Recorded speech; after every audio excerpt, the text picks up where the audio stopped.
Welcome to the treasure room.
Ten, 9, 8, 7, 6, 5, 4, 3, 2, 1, 0. Prepare for vault door opening.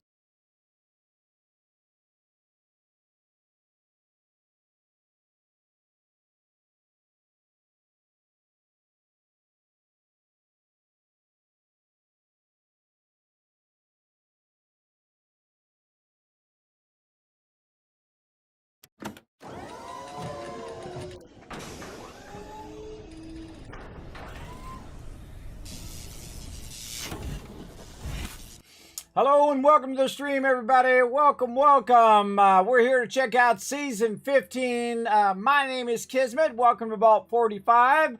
We're going to get right into it. Put a 1 in the chat if you can see and hear me. Remember, as a viewer, you, of course, got those epic emotes that you can use. Now, of course, we're streaming every single day, multiple times a day, in the case of today, for Fallout for Hope right over here. Wow, that was perfect timing. On behalf of St. Jude's Children's Research Hospital, we're here to raise funds to help with children cancer research. And you can go ahead and be part of that amazing movement here. It's a global super stream event, hundreds of streamers all over the world working together for one mission, and that is to bring a little hope this holiday season. So you can be part of that right here in the stream, everybody. As well as interact with my playthrough of Fallout 4, as well as coming in and showing that love. Whew.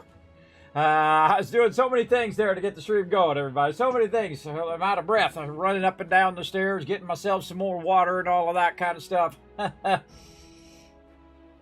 Always an amazing journey here on the stream. Now, again, we have a new update. Oh, let's get you guys in here. There you are right over there. Look at all those ones. Wow.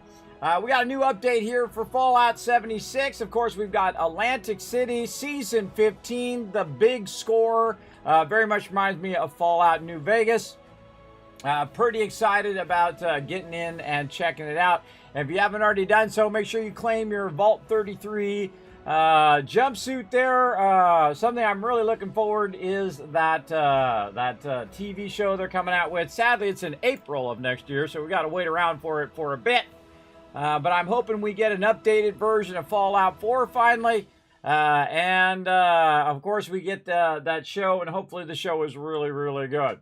Now, I try not to look too much into it, so no spoilers, everybody. Don't tell me anything about it yet. We're going to dive in with the crew. I think the scoreboard is one of the most genius things that they've done in Fallout 76.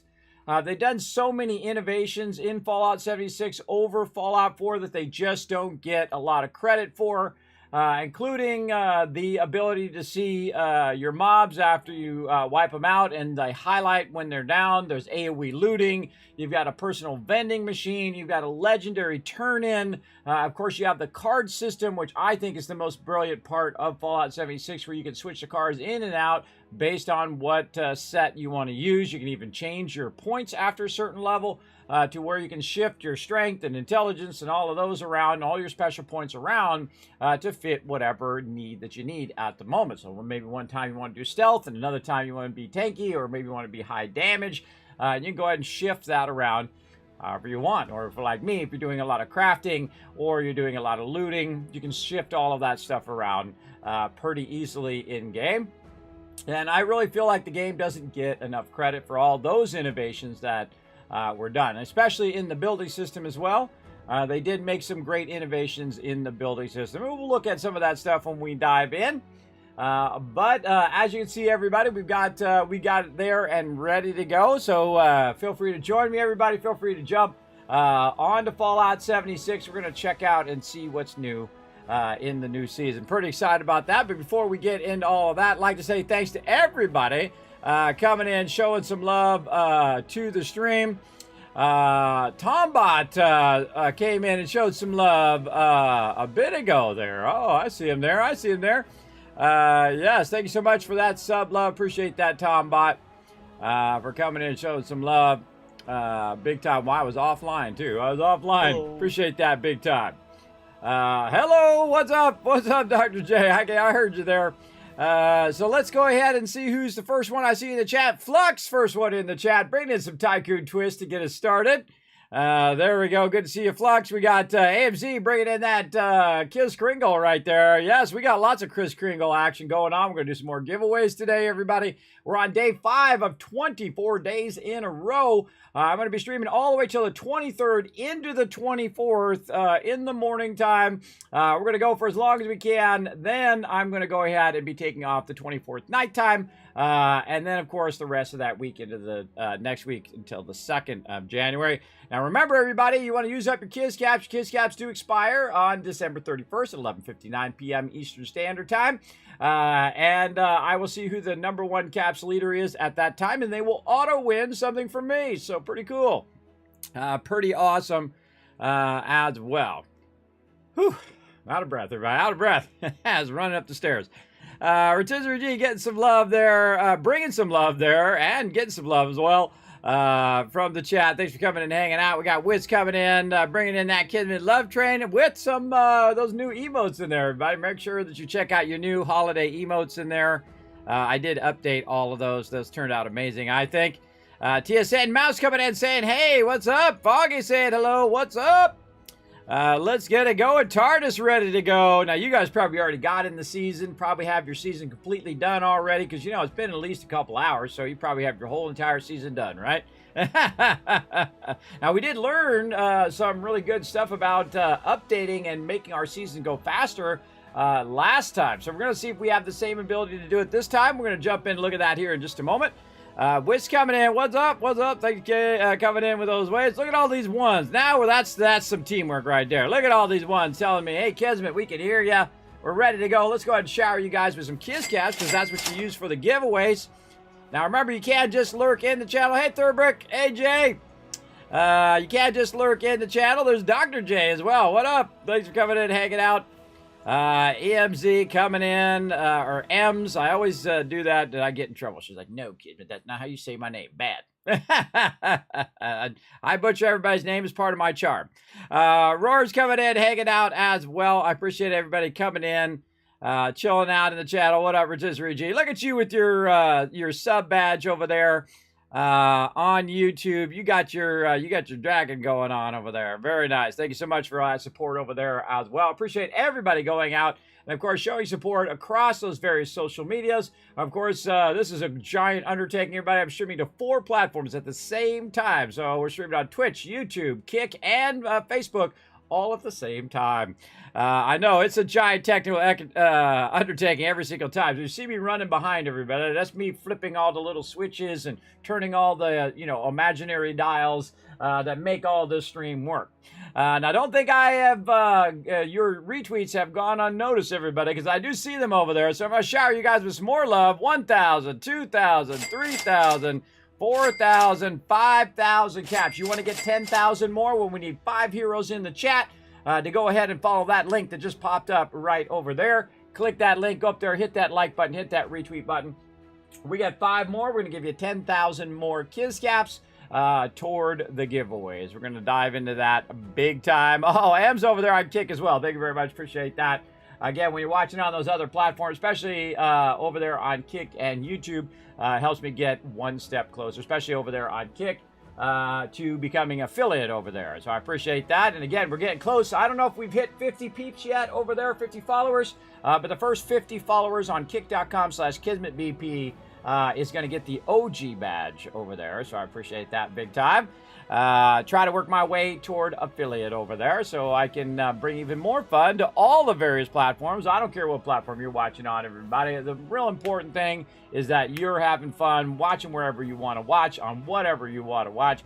I don't care if you're on PC or console or Switch or your phone. It doesn't matter to me. We're all gamers in the end, and that's what ties us all together here on all the different platforms. I think that's the great thing about games is they are universal. Doesn't matter where you come from. Doesn't matter what age you are. Man, woman. Doesn't matter. If you're tall, skinny, anywhere in between. Doesn't matter. We all have our favorites, right? Our favorite games that we enjoy as well. Big time. Oh, 48 people. There's 2 left. Oh, man, you better jump over there, everybody. Kick.com/KismetBP. 2 more follows over there is all we got left. So, definitely want to zap over there. Thank you, AMZ, for that. Give you another 1,000 Kiz cats for somebody paying attention over there. It doesn't really tell me right here. I'd have to go into my dashboard to see. But make sure to go over there and show some love. And I think we're ready, everybody. Let's dive into Season 15. Let's go.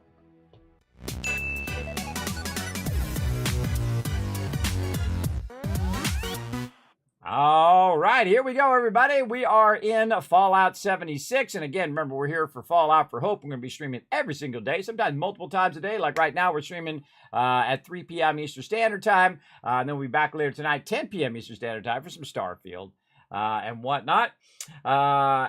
We see we got Atlantic City. Let's go see what it's all about, everybody. Again, I don't like to know about it ahead of time. I like to, learn about it as it drops.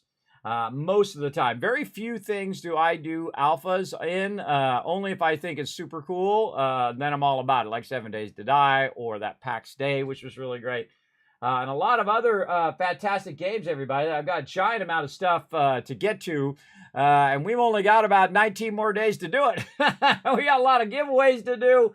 We've got so many surprises still yet to come here in the stream. So definitely be lurking out every single stream. Again, remember I stream Tuesday, Wednesday, Thursday at 3 p.m., which was about 23 minutes ago, whatever it is, your local time. And then also at 10 p.m. Eastern Standard Time, which is in about 6.5 hours from now. So let's get into it. Let's see. Atlantic City, we've got the Boardwalk Paradise update highlights. Boardwalk Paradise. View the sights of the exciting Atlantic City Boardwalk. Meet 3 new factions. Oh, really? Complete 2 new expedition. Earn rewards and face off against new foes. Season 15, the big score. We're all in with this season's rewards. That includes new camp items, armor paints, and more.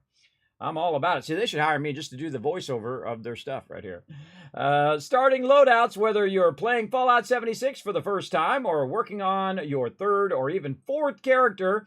I'm working on my 6th character, by the way, and I don't keep my old characters. I'm hardcore, but I'm very hardcore. I've never stopped playing Fallout 76, by the way. I've played it since the day it launched and have continued to do so because I really enjoy the game, and I enjoy the multiplayer part of the game, having a Fallout adventure with friends, and that's my favorite part. You can skip the introductions and jump right into level 20. You can even choose a new starting perk card loadout complete with various resources to get you and your on the way. Oh, so you can just jump. There's a quick jump to level 20. Ah, that's cool. All right, you can skip right to 20. Okay. Early game improvements. The forest region has received numerous updates from new points of interest, a vendor at the Gilman lumber mill, and rare legendary creature spawns, and more. Ooh, we got to go check out the lumber mill. All right. There's the season called the Big Score. Grab your crew, gear up, and your good luck charm. Grab your crew, your gear, and your good luck charm. There we go. Fallout 76 new season is all about the big score. Let it snow. Claim the clear station for free.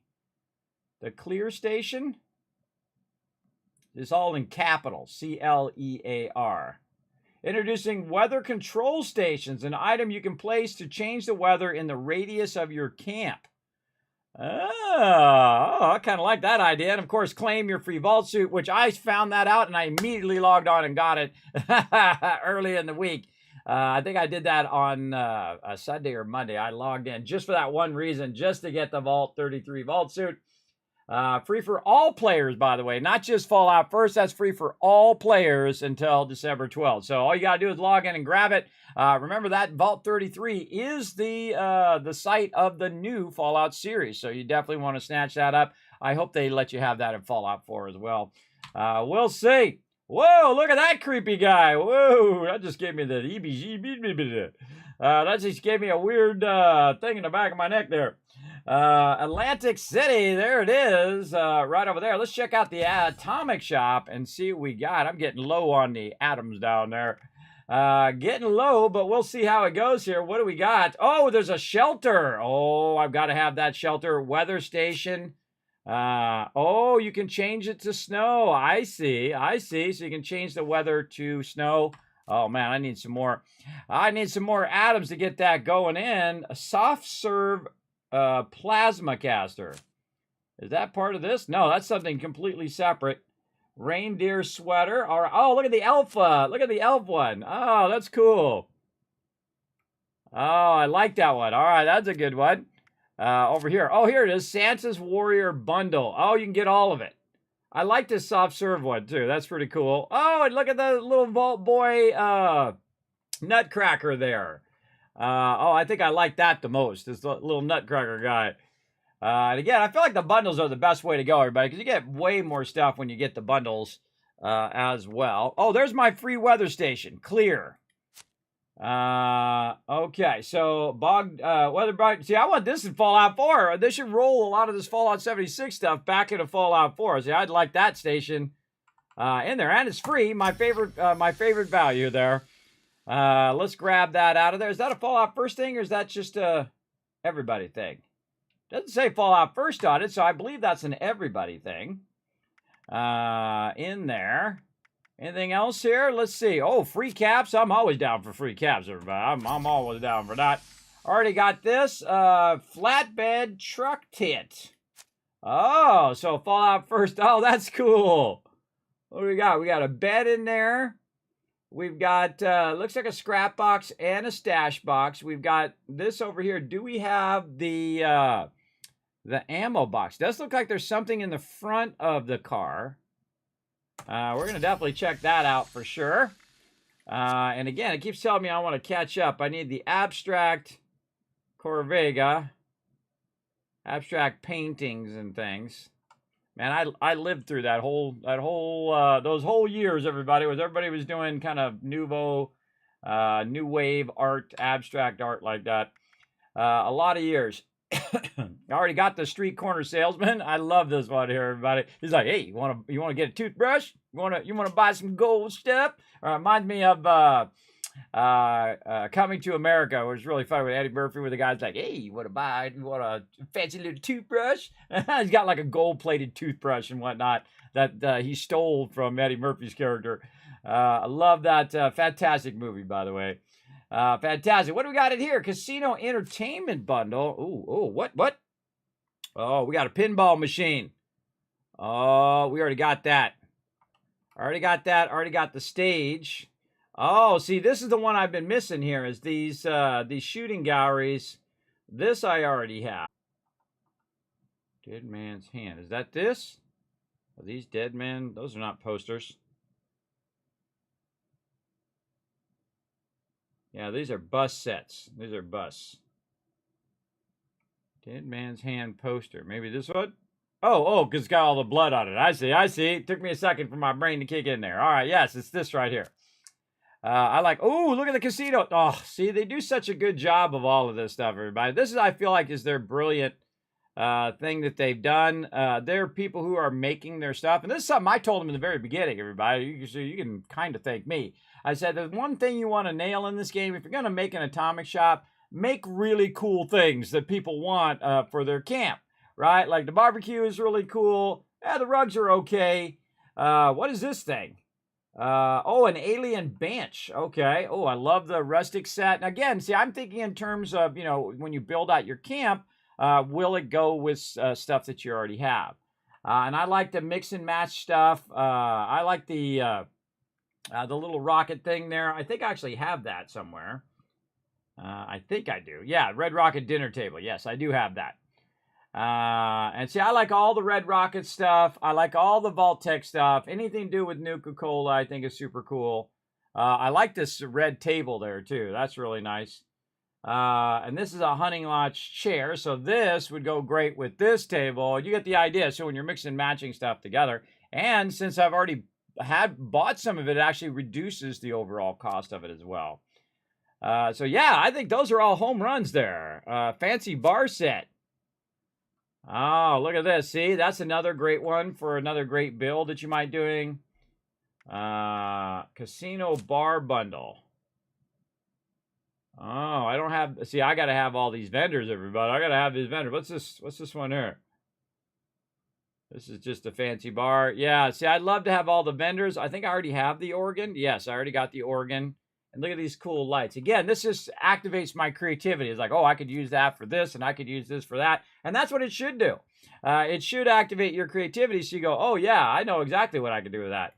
I want this shelter in here. Oh, I've got to have the shelter, everybody. We definitely coming back for that. Oh, look at the little devil thing going on there. Oh, cool. Look at this giant stage and stuff. Wow, that's a cool-looking shelter. That thing must be huge. I need 2,000 atoms for that. Let's hope we can get that going. I want that pinball machine too. I want this. I want that. I want 5 of those and 10 of these and 12 of those. You know how it goes. Oh, and it's the Grelock guy. Yeah, with the Grelock thing. Oh, got a chance to get that again. Okay, cool. That's from the past stuff that was in there. So that's back, so we can snatch that up. I like the staff. I think the staff is really cool. That's the villain bundle. Then we have the Sports Week bundle with all of that stuff. See, a lot of this stuff I don't have. Look at that outfit. That's cool. Yeah, I like that one. All right, what else we got? Man, they're absolutely knocking it home run. Thanksgiving bundle. Oh, see, I missed that. I was out during that time. Wasn't feeling well.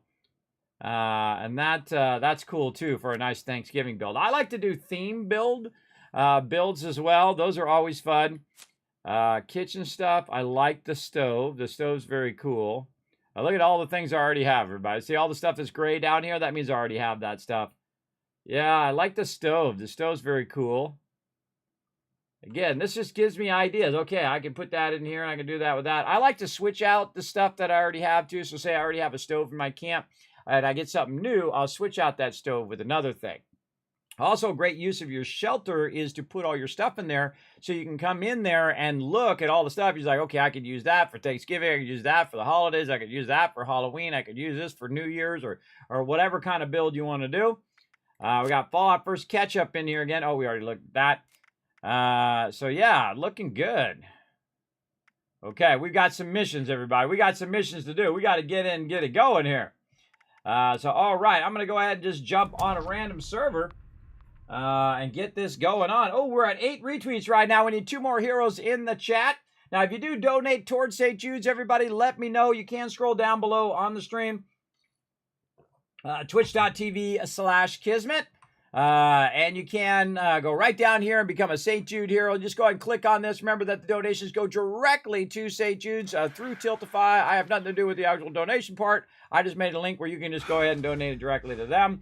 And of course, as we hit certain milestones, what we'll do is unlock even more giveaways. You want to see what you unlock? It's right here. Say you donate $35, well, you actually can found a settlement in Fallout 4. We're going to put your name up there as the founder, as well as you get a name, robot named after you at that location. You'll also get your name on the Wall of Heroes. You get some love from the chat and love from me on behalf of St. Jude's.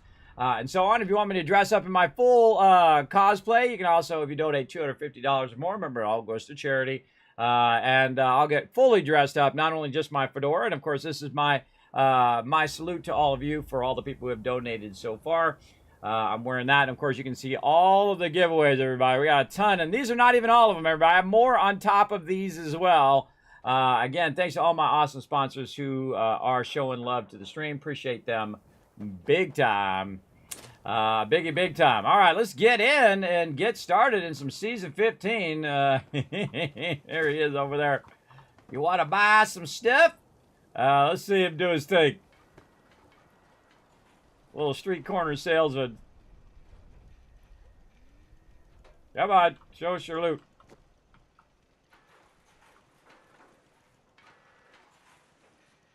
He's got a long cooldown.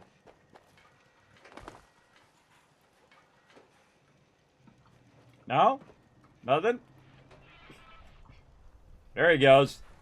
Yeah, he's got a pan. He's got a skull in there. Some spoons and forks. Let's go ahead and do some bowling. Now, one of the cool things about this bowling thing is it actually gives you 2 buffs at the same time. It's going to give me charisma and luck at the same time, and it only takes a few seconds. That's like maybe 10, 15 seconds. You're going to see it pop up right there, and now we've got that buff of charisma and luck. So I don't actually have to click this one. I can just hit the intelligence one, as well as we can play our little mini arcade over here. And what happens is these things actually give you buffs toward your character. They usually last about 30 minutes. There we go. Oops, I clicked it out a little too early. So they usually last about 30 minutes. Now, this one actually gives you luck also. But the other one that we're trying to get is the other buff that we'll see pop up there here in a second. I think it's 3 rounds that he does, and then he gets it. There we go. This one's going to give us perception as well. So now we got +2 charisma, +2 luck, +2 intelligence, +2 perception. And I actually have all of the buffs here. So when people roll through here, they can get all those buffs to get them started. If you haven't played Fallout 76 in a while, now's a good time to jump back in, everybody. Get back into it and get rocking and rolling in that new season. Now, another thing that I do is I go ahead and run my camp where I grab a ton of resources here, popcorn and whatnot that I use throughout my playthrough. And I just love these generators that are just generating me loot all the time, including purified water over here, which is probably what I'm most known for as the Wasteland Tycoon. Is my Wasteland Tycoon fedora, by the way. This allows me to go through. Oh, but I already got something done. Wasn't even trying. And so I go through and I pick all this up because I can sell that endlessly to the vendor. I absolutely can. Mothman eggs there, a little bit of field dressing. We're going to go ahead and just get all of our loot there. Then we're going to go in here, grab some of our various veggie bowls. Right over here. Very nice. In case this stuff gets destroyed, we'll have all this extra loot to repair the camp. Now, one of the things that I do straight away is go check on my camp. Now, this is actually a really cool camp feature that you can repair your entire camp just like this. So if someone tries to destroy your camp, no big deal. One, if they are trying to destroy it or they're going to drop a nuke there, just move your camp somewhere else or just put down another camp somewhere else. I have multiple camps that I can put down. Another fantastic feature of the game, by the way, that you can have multiple camps at the same time, which is pretty amazing. Now, of course, the other thing that we want to do is just to get started. I'm going to get a group going here in a minute. But let's go ahead and start with the basics by making sure that we've got our weapons and all that stuff repaired. We're ready for our day. Yes, we're looking good there. Let's see what else. We've got that. Now, I do have another buff here. If you play any instrument, you will get also an AP buff. Now, the problem with these buffs is that they take so long that it does make it difficult for you to utilize them before they wear off. So we've got no legendaries here, so we want to go ahead and sell stuff. And of course, always when I go to do my stuff, everybody, there's always got to be somebody in there. That's Likely Bear. That's we know who that is. He's in there doing his stuff at the exact same time I'm going to try to do my stuff. That's okay. What I do is when somebody's in there, I just go do something else while I'm waiting. And then I'll catch it here in just a second. We'll go ahead and get this into there. Now, I just put away all my ammo. You can see this is the ammo box. This is part of Fallout First. Now, if there's any time to get Fallout First, everybody, it's right now. It's right now because guess what? You're going to get that big bonus when you go in there. I'm just going to avoid the tea time for right now. We're just going to go ahead and look at that season. Oh, here we go. All right, we're already started. Now, of course, this is your best time. Oh, there's our score boost right there. This is the best time to get it because you will get extra loot. Like right here, you can see that I'm going to get the legendary module, but also I'm going to get a score boost just by having Fallout First, right? And you're also going to get, even over here, you can see we're getting extra gold bullion. We're going to get carry weight, boosters, all that kind of stuff. Oh, they do such a great job on all the artwork here, everybody. I don't think there is any of these scoreboards that I didn't think they did an exceptionally good job on. Whoever came up with the scoreboard idea is just absolutely way ahead of everybody else. Just a brilliant idea. All right, perk card pack right there and a Nuka-Cola mix pack. Now, it's actually a little tricky to get that. You actually have to hit T, like Tom, to get your actual rewards for Fallout First. Don't forget to get that. Now, by the way, you can just go all the way to the end, turn on your Fallout First, and then grab it then as well. But let's take a look. All right, let's see. We got a perk card pack is going to be the first thing. Poker paint for the shotgun. That's pretty cool. Lucky player icon, Lucky 7. We're going to get some lunch boxes as Fallout First. We're going to get a stack of cards. Nuka-Cola, the circuit breaker icon. Now, I always use the same one. Oh, cool boxing gloves. I like that. You can put that above your little boxing ring that you have. I wonder if those actually do anything. That's good. That's an interesting thing. It looks like a camp item, though, so it doesn't look like something you can wear. It looks like more like something you can hang at your camp. We got the Lucky 7 Jackpot T45 paint and Ultrasight scrap supply kit. All right, Scout's banner. Some atoms, which I absolutely need. King of Clubs poster. Some caps. All right, I always like that. Oh, a little holiday tree flare display. Oh, I like that. All right, that'd be good in a holiday build. Some more poker rifle for the combat rifle. Let's see, what was this for? This is for the combat shotgun. Now, the combat shotgun and the combat rifle are two separate things, by the way. And they use actually different ammo. You can customize them as well. Oh, that's rugs. Oh, that's the rugs. Man, it makes me want to make like a little Vegas build. That's what we want to get to right there, where we got our score boosters going on. Some stamps, which I do not use enough. Re-rollers. Oh, we can use those for sure. That's what I want right there. The score booster. Yeah, we want to get that. Those are incredibly useful, everybody, if they're used really well. And when we get those, I'm going to show you how to use those to the maximum degree. We got 1,000 caps and a gold bullion. Oh, look at that safe door. Oh, I'm definitely using that. You know I'm using that one for sure. Oh, different poker chainsaw. I wonder if that goes to the auto axe. Good question. We'll have to check it out later. Company tea machine. I wonder if you actually get tea from that. I guess we'll find out. Don't tell me. Don't tell me. No spoilers.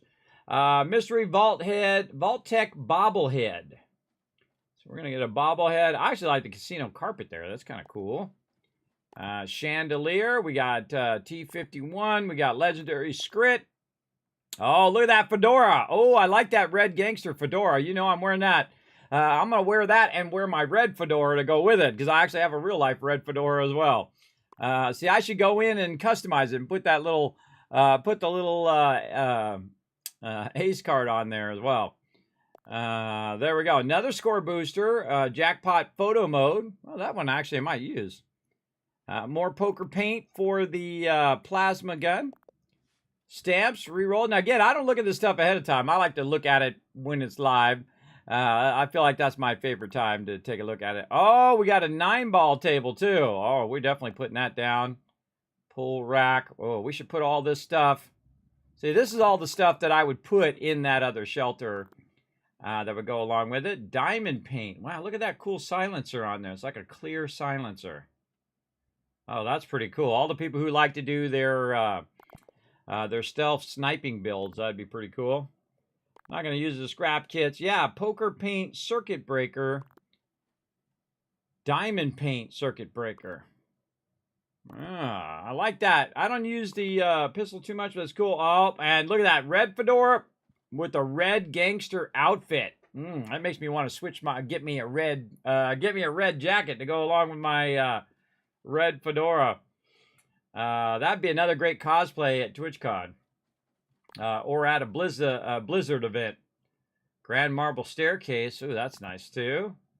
Gold bullion and some carry things. Window blinds. I bet you those go up and down too. That'd be cool. If you're going to put something like blinds in, they should go up and down. They should actually go back and forth.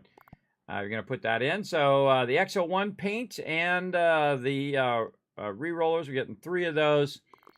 Some atoms, 10% score burst, and some perk coins, more atoms. Mountain dollfish head. That was actually from another event where the dolphins took over. I think that was pretty cool. It was like in the future, the dolphins take over. Gauze minigun, very cool. Paint there.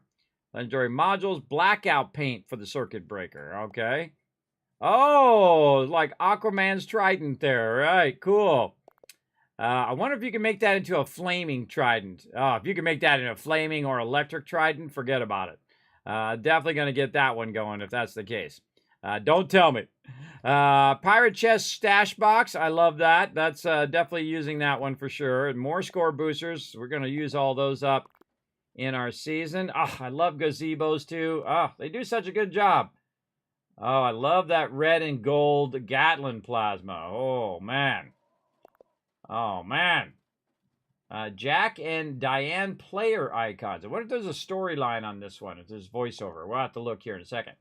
Heist plan board. That reminds me of Grand Theft Auto, by the way. That little heist board. Nuclear key card. Oh, we got the chip as backpack flare. If you didn't know, you get a lot of flair in there. You can customize your character with all the different flares. I have the Brotherhood and I think Cappy on mine right now. But you can have different ones and switch them around.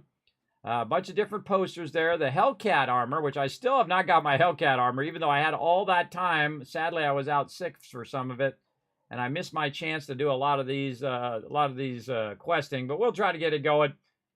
Bullion. That's it right there. That's the one I want for the Gatlin laser. Yeah, that's pretty sweet. I wish it was gold, though. I wish it was red and gold. That would be way better, but still cool. I'm all about it. Oh, look at the heart-shaped bed. Oh, we're definitely going to put that one in one of our things. Oh, and a new ammo storage box. Nice. Nice. I still feel they don't have enough stash box. Circus vending machine. Oh, that's cool, too. I missed out on that Red Rocket vending machine. I'm still bummed that I missed out on that. Hopefully they add that at some point. There's a grenade launcher with the thing. Oh, I like that. I like that flare. That's a good one. With the gold poker chip as well. If you guys know Fallout New Vegas, there's a thing with the poker chip in there. I don't want to spoil what it's all about. But if you've ever played New Vegas, you know what I'm talking about. There's a poker chip in there. And I don't like to spoil it. Even though it's been out for a very long time, I still don't like to spoil it. I like the heist backpack. That's cool. Very nice. Weather station, Atlantic City fog. Oh, so we can have multiple ways there. So one that's clear, one that adds fog, and then one that adds snow as well, if we had the snowman. I like the weather changers. Those are cool. Mystery bobblehead, and then the Union paint. And then what do we got here? Oh, another Stein display. Okay. Oh, cool dress there. I'm not going to be wearing it, but, cool for everybody else. And there's a gambler's skull Stein that has like roulette on the top. I can see it's got roulette there. Marine salvage display frame. See, I love clean kits like that. See where it's got the white modern home kitchen set? That's cool. That definitely reminds me of Fallout 4 right there. Mr. Fuzzy Dealer. That's a good one. Some more gold bullion, perk coins, and lunch boxes. Fireplace rack. What does it say? Oh, cash to burn. Oh, it's like cash in a, normally you have your firewood. There's a bunch of just cash in there that you burn the cash because, you don't use cash anymore. You use caps. And the end one here is the Big Score bundle. That armor looks awesome. We definitely going to get that. And we get a building kit for Fallout First, a pavilion kit that we can build. All right, I'm digging all those rewards. I'm digging it big time. So let's go ahead and start. Now, again, we're going to read a little bit of these as we go along, read a little bit of the storyline. So we're going to read the first one here. The casino was heavy with greed and the hottest spot in the town. The thing about heat and pressure, that's where you find diamonds. It's called the Diamond Dust Casino and something else I can't read. Probably resort? Yes, resort. So casino and resort. So, all right. So that's where we find the diamonds, everybody. And again, the name of this one's called The Big Score. Don't forget to look at all the cool artwork on the side. This is a treasury note. This is gold bullion up there in that upper left-hand corner there. We've got some cards there. We got a Nuka-Cola bottle cap. Oh, we got a gun there. So that's the signature gun that we looked at the skins for. A bunch of chips. Man, see, they should always have stuff, I think, in Bethesda gear that goes along with each season, like poker chips, everybody. If they put these poker chips in there and said, season 15 poker chips, people like me would buy them, absolutely. Fallout peeps for sure. Which snatch those up. So I think they should coordinate with Bethesda Gear to come out with stuff each time when it drops. Big time. Of course, Bethesda Gear is a big sponsor of the stream, everybody. We do have Bethesda Gear gift cards to give out here on the stream as well. So definitely stick around for that. We're going to start a giveaway going here in just a bit. Let's see. So, all right. I like all of that. Let's get into our challenges. Let's see. Do we get a daily one or a weekly done one? Oh, we got a weekly one done. Okay. Now, because every single week you get one free... Oh, and I could be sitting in my thing. No, think about it. I could be sitting in here getting my buff. Row! It's actually a bed. It's cool. It eats my character, though. It's pretty funny. All right, so while he's in there getting that buff for being rested, one of the things that I like to do is first see if there's an event one. Because sometimes the third one down is an event like for holidays or for Halloween or Thanksgiving or whatever. So that's the first thing you want to eyeball. The next thing we want to do is look at see how many rerolls we have and how many premium rerolls you got. Now, of course, you can purchase those, but you can also just get them through the scoreboard, especially if you have Fallout First. That's going to help you out. You also get one reroll by default, and then, of course, you also get an extra reroll if you have Fallout First. Now, I feel like they're really not useful on your dailies. Your dailies, you shouldn't be using them on because your daily, you're only going to get, like, say, 100 more. But your weeklies, if you get an epic one, you will actually get quite a bit more. You can see that we're starting off at 1,000. And depending on how much you boost your score, right now you see my boost up there in the corner is 0. And so we want to go ahead and boost those as well and get those going. I kind of feel like the boosts are the most valuable thing and probably the best bang for your atoms is to get those boosts and then use those boosts wisely. Like if you're going to use it today, I would use it, like say in like an hour or two from now. If I'm going to log in at 3 o'clock, I should do it at 5 o'clock. And you're like, well, Kismet, that's like 2 hours later. Why would you do it later? Well, the reason why I would do it later is I would start it at 5 o'clock. I would then go and do all my things I need to do and could do, say all the epics for the week and all my dailies, and I'd get a boost. And then tomorrow when I log in at 3 o'clock, guess what? I have 2 hours before that buff runs out, and it's already reset for the week. So that means I actually get 2 days of dailies done for the same boost. So that's what we're going to be doing as we get our boosts as we go through the scoreboard. So right now we want to go ahead and look at ones that I'm probably not going to do. Oh, the mutated events. Oh, so we got 6 minutes and we can try to get some mutated events in. Let's see, build or appliance. Now I try to look for ones that I probably don't want to do. Complete any missions in Atlantic City. So we got 2 of those. We definitely want to try those out. Kill an overgrown. That's a definite reroll for me. I might end up doing that anyway, but let's go ahead and just re-roll that. See if we get an epic. Kill a glowing creature. All right, that actually might be even more difficult. Mutated enemy, probably not as hard. Tinker Workbench, that we can do. But you'll see that I actually won't do any of these if I can avoid doing them. And same thing like plastic. This one's actually really easy, but I will actually re-roll that one as well. And that's because I'm trying to get an epic for the week, right? And I still didn't get it. Oh, now I'm definitely going to get that one done. That's steel. I usually do a lot of steel in a day. But what I'm trying to do is avoid getting these done so I can try to re-roll them each day. Now, I only play 3 days a week, but if you're playing like 7 days a week, even if you just log in after the reset, which is usually around 12 p.m. Eastern Standard Time, and then, of course, all the vendors reset around 1 p.m., and then you can basically just re-roll these twice every day if you have Fallout First, or at least once every day. And then wait till the last second until you have as many epics as possible, and then finish your thing, as well as make sure you have all your boosts going and all of that stuff going. And that's just going to make your season go way faster. My last season is probably the fastest season I've ever done using that technique. Now, I don't also go and grind. I'm not a big fan of doing that, but I don't just go and grind XP just to get it done within a week or a day or nothing like that. I do like to go on the journey. I like to take my time and enjoy the journey along the way, for sure. Absolutely love that. So we're going to keep on going. And check some stuff out here. Let's try to get our dailies done. Now, you can track your dailies down here at the bottom. You can see I can just hit T and track all of those right over there. We need to drink a Nuka-Cola Wild. Okay. Ribeye steak to the NPC vendor. Kill an overgrown. We need to do 5 of those. Crimble a human's head. Okay, and kill some Brahmin. And do some of these challenges, which will get that going as well. Now, we're about to come up to the top of the hour.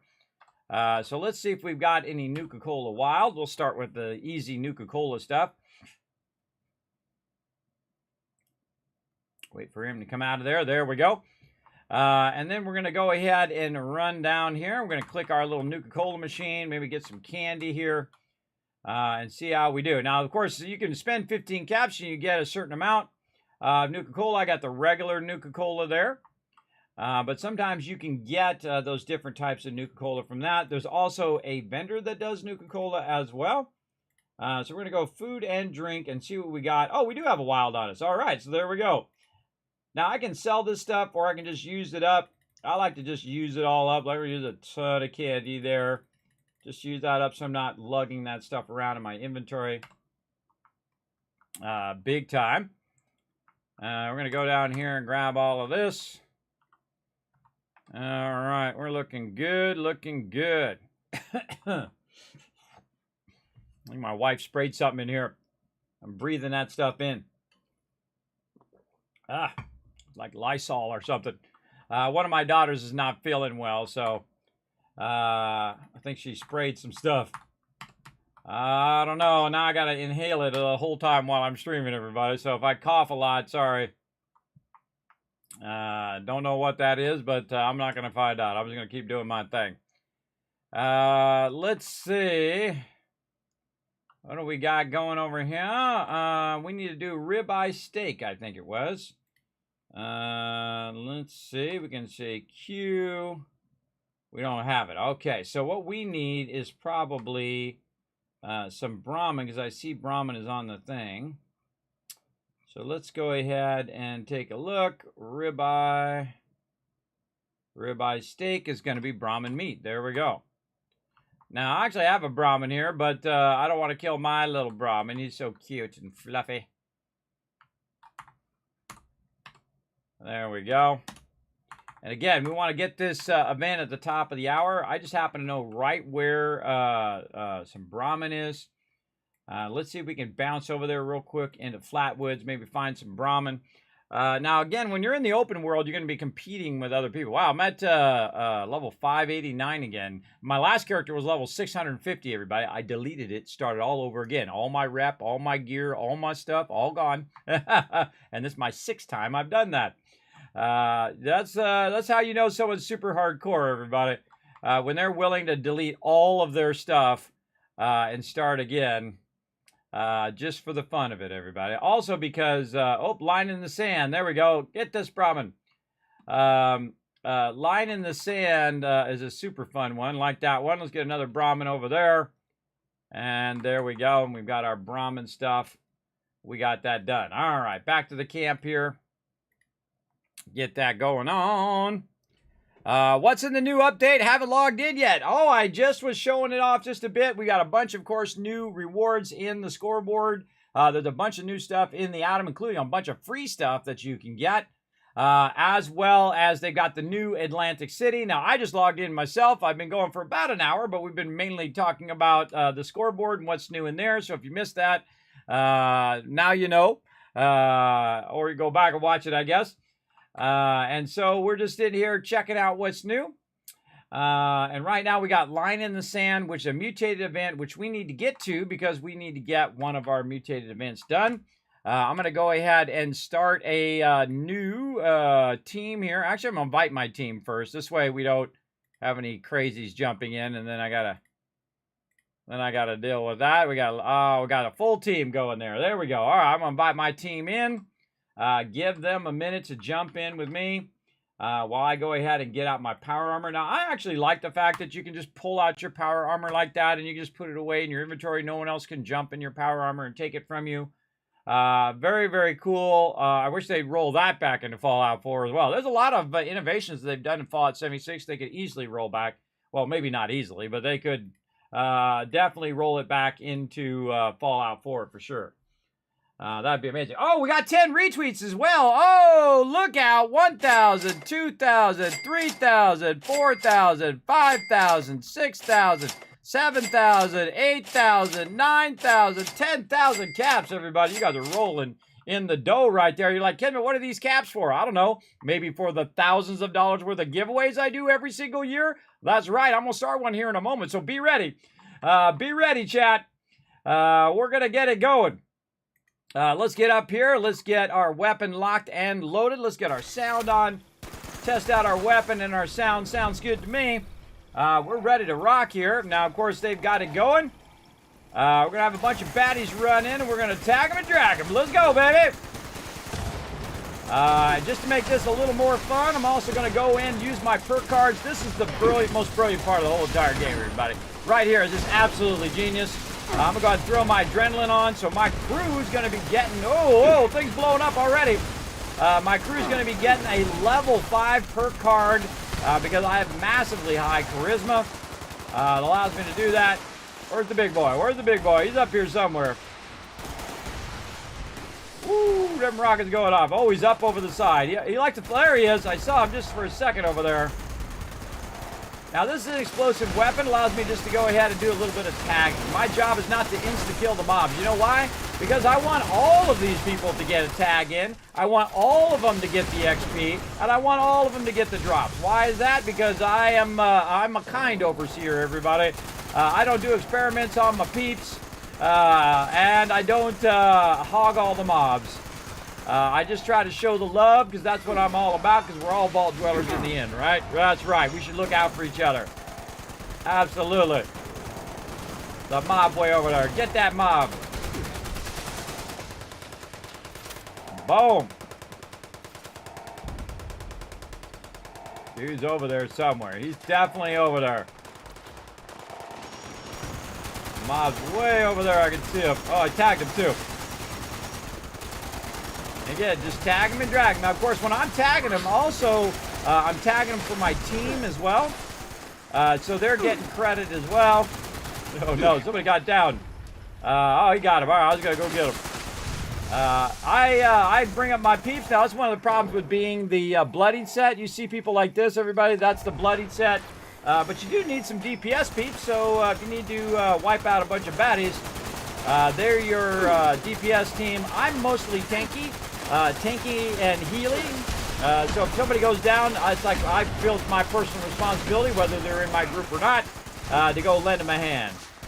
And that's what I do best, everybody. My job is to facilitate their greatness, whether they're in my group or not.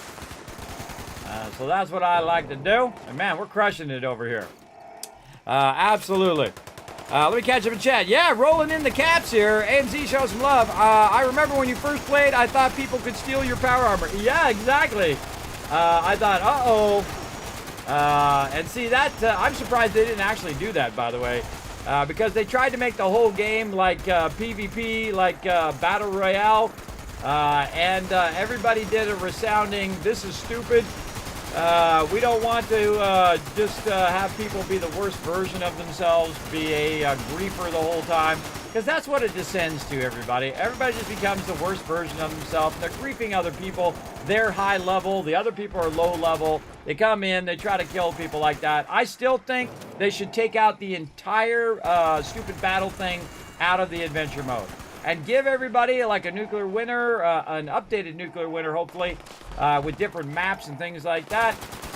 Or just give them their own PvP zone. Now, the problem is they had their own survival mode that was just purely PvP 24/7, and not that many people played it. A very small percentage of the player base wanted to do that.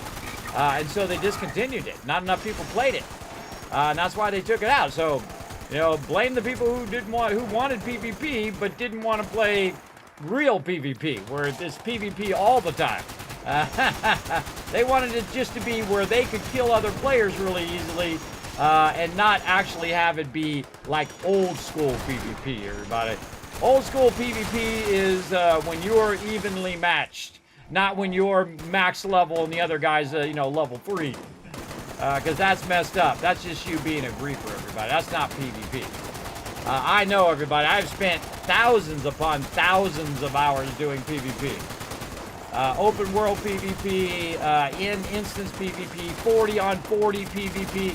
I'm the type of person in PvP, everybody, if you've ever done WoW back in the day, in the classic vanilla days, way back when, I'm the type of guy that will stand on that Alliance bridge right at the very end and not let the Horde come across that bridge. I will stay there for an hour, 2 hours, 5 hours, 10 hours. I've sat there 15 hours before, everybody, on that bridge. On that bridge, just defending. Will not let them cross that bridge because it's hard for them to get past that bridge if everybody's working together. And of course, me and my team are just standing there, resilient, unwilling to give up. And the second they start to show weakness, boom, we send our people in, we fear all their healers, we run over them, we run all the way to the end, and then we win. Because they give up. They give up because they don't have as much resilience as us. So that's old school PvP right there, everybody. That's hardcore back in the day. They don't have that kind of hardcore PvP anymore. Oh, hey, look out! Look out! Now, if I had more time, everybody, I would go over there and check that WoW Season of Discovery out. But I don't have that much time, everybody. I don't have that much time to play MMOs. MMOs are incredibly huge time sink. There we go. Line in the sand done. We're getting some bonus mutated rewards. We got the treasury note and the mutated party pack. Awesome. So it is mutated event in here. I don't know if they came out with a new... did they come out with a new season stuff? Let's go see. Bethesda.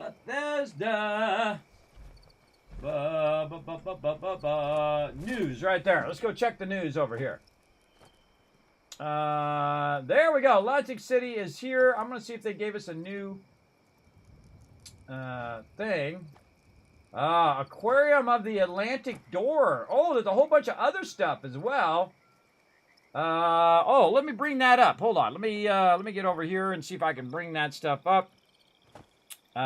Bethesda news. Right over here. Again, I have it blocked for a second, everybody, while we're pulling that up. All right. Bam. There we go. So, yes, Atlantic City is here. And then, of course, we can pick up the High Stakes Bundle. High Stakes Bundle includes bonus in-game digital items, Civic Duty Power Armor. That's cool. Honey Pot of Gold Slot Machine. The Aquarium of the Atlantic Door. I love the door. Oh, these are all good. Casino Quarter Kit. Now, is this in the Atomic Shop, or how do we get this? Rewards galore in the big score. Trot to the boardwalk. Oh, Atlantic City Paradise. Oh, I didn't even get to look at the trailer yet. Didn't have time. Wow, look how cool that thing is. Oh, that's awesome. That's great artwork there. Already got the vault suit. Don't dawdle. Don't dawdle. Don't dawdle. The snazzy piece of Vault Tech appearance in Fallout 76 until December 12th. So you have not that much longer, about 7 days to get that. As well, I don't see the new season calendar. I don't see the new calendar for the next year. But we obviously have the mutated event going on right now. We can see the official site here for the big score. Rank up. These are all the season rewards. And they still have the old one in there. They got November in there. I wonder if they meant to do that on purpose, everybody. I wonder if they meant to have the old community calendar in there. Oh, that's embarrassing. That's embarrassing. Hey, I've messed up myself before, everybody. You know, made typos and things like that in my stuff, but I haven't put the wrong calendar in there. They definitely need to update that calendar. We'll keep looking at it over time. But yeah, let's go see what else we've got here. Let's see. So hatch a plan. So earn score. I wonder if this is in the atomic shop. Let's go see. Oh, I got to go get my loot too. I forgot to do that. All right, now another great thing they have in the game, everybody, AoE looting. So you can just go R and then grab all that loot. Same thing over here. We can just hit R to see if there's any more loot. Yeah, so you just get a little bit of loot. No big deal. Let's go ahead and see the atomic shop here. And there is a new camp item. Second it loads here. There we go. A new tent thing. Yeah, these categories. I wish there was a search in here. That's something they really need to add. So I could just search for my tent stuff. Because I can't always remember where the heck that is. Not structures. Don't tell me. Again, part of the fun is me trying to remember. There it is, tents. Okay. We want to do the flatbed truck tent. And try that one out. Alright, here we go. Here we go. Now, of course, I use my scroll wheel to bring it up. And then I can try to run it and put it down. So what you got to do is move away from vent areas. And then it should... Oh, actually it goes up pretty high. Oh, someone already did it. Had the same idea as me. So I'll go ahead and put mine over here. Because, you know, I don't like when people spoil my fun. So I'm going to go ahead and throw that over here. There we go. And that allowed me to put my camp down. And then we can go ahead and take a look at it. We've got the scrap box, which is a Fallout first thing. You can have infinite storage in there, by the way, of your scrap. Over here, we do have the stash box. Nothing there. No ammo box. Oh, okay. And we have a bed there that we could rest in if we weren't in our power armor. And nothing really else. So, yeah, this is actually not as good as the Enclave one. I actually like the Enclave one better because it does have the... can't believe they didn't think that through. It does have the better of the one. So, yes. We've got to go to Fallout first. Click over here so we can see. Because these actually scroll off the side. That's what that is. So you got to scroll off the side. Outfits, structures. I want to move across these here. Wallpapers, tents. Yeah, wow, look at that. That's actually scrolls like a multiple times. I like this other one, which is the Enclave Mobile Relay. And again, the reason why that one is so incredibly powerful is the fact that it has all this other stuff in there, like this. So it actually has the ammo storage. So you can also put your ammo away as well. That's probably my favorite one so far. So let's go ahead and scrap a whole bunch of loot here. Here we go. And of course, we're going to probably get our steel done doing this. Yep, already did it right there. We got that weekly done. I didn't even realize I picked up that much loot, everybody. That's a lot of loot. Scrapping all that stuff. Oh, I got to be careful I'm not scrapping stuff I didn't want to scrap. There, armor. Now, I actually made myself a Vault 33 Vault suit as well when I got that the other day. So we're going to put that on here in a second. Now that I scrapped all of those weapons, it actually knows what weapons you have on your character. And when you scrapped them all off, then when you drop it in there, it'll just leave the ammo that you need for your current weapon. So actually, that's another great feature that they've added to the game. I'm going to add myself a little bit more 50 cal there. And now we're rank 4. All right, man, we're off to a good start here. And again, we go to our scrap box, put all our scrap stuff in there.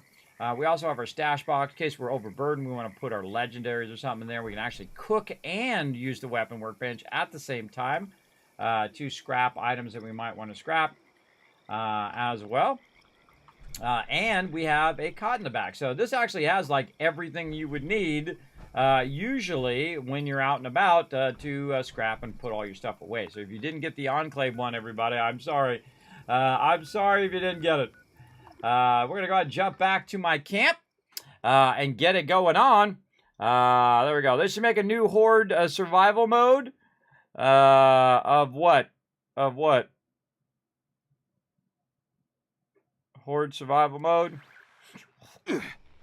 Kind of like, you mean where they have different rounds of it? Kind of like 7 Days to Die, where they have a bunch of ghouls attack or something like that? I'm actually down for that. That's actually a good idea there, Jaden. I kind of like that. What's up, Jonkers? Hey, Raz, what's up? Thanks for coming in and hanging out. Let me back up right now. Let's see. Tea and honey help with the cough. Yeah, well, I think it's more of I'm inhaling Lysol than anything else because one of my daughters is sick, so I think someone went around and was spraying Lysol everywhere. They don't realize that I'm up here working. I should spray it after I'm done with the stream, not during the stream because I'm inhaling that stuff for a couple hours. There we go. Survivor tent looks cool. It does, but it doesn't have... I can't believe they didn't put the those other things on there. Thanks to your last stream, I reinstalled this game and spent far too long making a base I was proud of. Well, hey, make sure to take a screenshot of it, TSN Mouse, and put it on the Discord. I'll put the Discord in there. Now, remember, you have to read the rules and click that green check mark right over here. You just go when you... Oh, I forgot to go and get in with my crew, too. You just go here to rules. It's right there at the very top. You just go ahead and click this green check mark right here at the bottom. It's going to give you Teamwork Tycoon if you don't already have it. And then you can go in and go into community creations right here. And you can throw in your different stuff that you're building. You can see we've got all sorts of different things in there, including some 3D stuff there that Cedar was making. And so on. So any of the kind of community creations you can throw in there. If you do make camps, I definitely look at all that stuff, everybody. I love it when people are showing off their awesome community creations in there. But you do have to click that button. You agree to the rules and so on. So very, very cool. All right, we're off to a pretty good start. Let's go ahead again, see what's going on with our scoreboard. Okay, so now we've got our poker paint for our combat shotgun, which I actually have that. Our lucky player icon and some lunch boxes we can use for the crew. All right, so we're already in the first 3. And let's see, sell ribeye steak to the NPC vendor. All right, let's get that going. And again, I love the fact you just go and hit spacebar, boom, and it just picks up your power armor, puts it in your inventory. I know it's not totally realistic, everybody, but I feel like sometimes people spend too much time being super realistic and don't realize how tedious it is, especially in Fallout 4, to micromanage your power armor. And it's much cooler the fact that you can just pick it up. Now, one of the downsides of that, though, is that when you want to put your power armor up at your camp, if you put it up there, it actually times out after a certain amount of time and goes back in your inventory. So you need one of the displays to put it in and store it at your camp. So very important. All right, I'm going to hit Q. Another fantastic feature of the game, by the way, toggle craftable. It'll just show you what you can craft. In this case, we need to make some ribeye steak. Now, I also have a perk on right now that when I go to do that, I have a chance of doubling up that steak. That perk over here is called Super Duper, and fantastic perk no matter what you're doing, by the way. Allow you, it's kind of behind the Fallout thing there, but it says when you craft anything, there's a 30% chance you'll double it. Anything. That means you're crafting weapons or armor or power armor or whatever, you have a chance of getting a double one. An extra one, which is pretty cool. So we got to take our ribeye steak and we got to sell it to the vendor over here. We do need to clear out some vendors. Now, one of the things another brilliant thing that they did is they went through and they combined all the vendors together. Now, the vendors used to have like 300 each, and then you'd have to go vendor to vendor to vendor to vendor every single day. That was quite the undertaking, everybody. I used to do it, though. We used to go in and do that. But now they combined it where all vendors share the same caps. So you can get up to 1,400 per day. And I actually know some tricks around that max limit, especially if you buy patterns and whatnot. So we're going to just sell all this stuff to the vendor because eviction notice up. Oh, we got to get that going on here in just a moment. We're going to go ahead and sell all this stuff off. I don't think I need any of these other Nuka-Colas. We're going to sell our purified water right there. This is how I really make a lot of money. In fact, an infinite amount of money just by doing that. There we go. There's our thing to sell. And in Fallout 76, it's more like micromanagement of your inventory. So you should always be maxing out your inventory and selling things that you don't need. I try to get rid of everything that I don't need on me. Look at all the mainframe cores and stuff on me. And just try to keep clearing that inventory, including my stashes and whatnot. Now, of course, I don't have that problem with my ammo storage or the scrap box because those are infinite through Fallout First. If you didn't know, everybody, you can get Fallout First for 1 month. Put down your scrap box, put down your ammo box, put all your ammo in there, make tens of thousands, hundreds of thousands of ammo, throw it in there, collect as much scrap as you can in a month, take it all out of your stash, put it into your scrap box, and guess what? Even if your Fallout First goes off, guess what? You still get to keep that. They'll still stay in there. Just don't take it all out. Leave it in there. If your Fallout First does go off, you can't put anything else in there with your Fallout First off, but you can basically get a lot of your stash space back.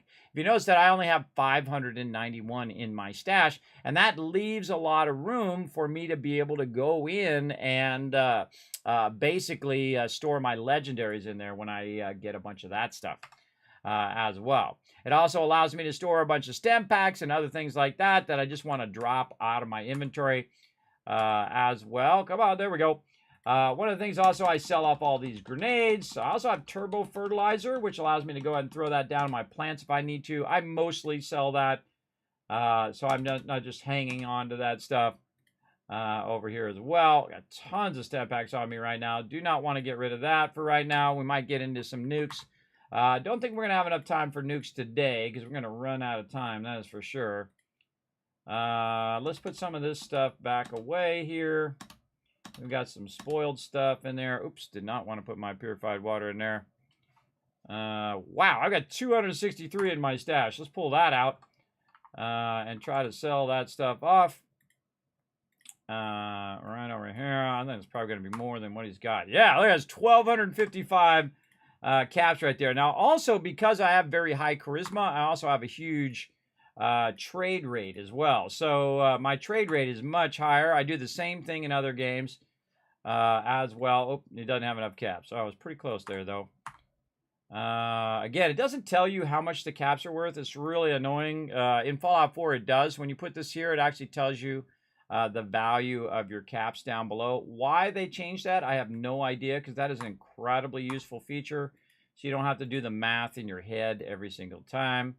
But this is going to be around 5. I could just ask Suri, and have her do the math for me, or I could use a little calculator.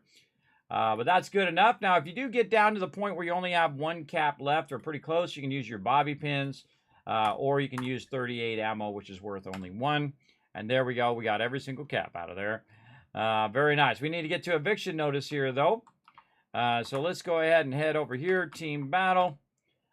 Get back in to our power armor here. Let's get that going while that's loading.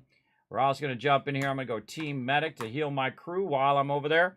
Now, eviction notice is one of the greatest things in the game, everybody. It definitely gives you massive amount of legendaries, for sure, for sure. And we're going to pop right over there and get that going and see if anybody's already started that as well. Big time.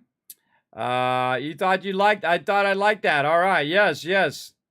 The survivor tent looks cool. I'm trying to catch back up on my chat.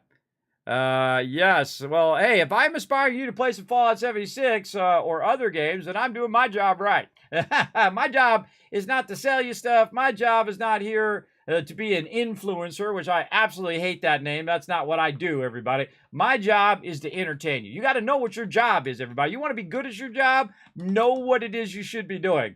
In my case, my job is to entertain you and bring a little love and positivity into your day every day. All right, this is starting up. Perfect timing. Let's go. Okay, let's get serious here. I'm going to sit up. By the way, I got my gamer and cartographer shirt on today. All right, here we go. Come on, let's go.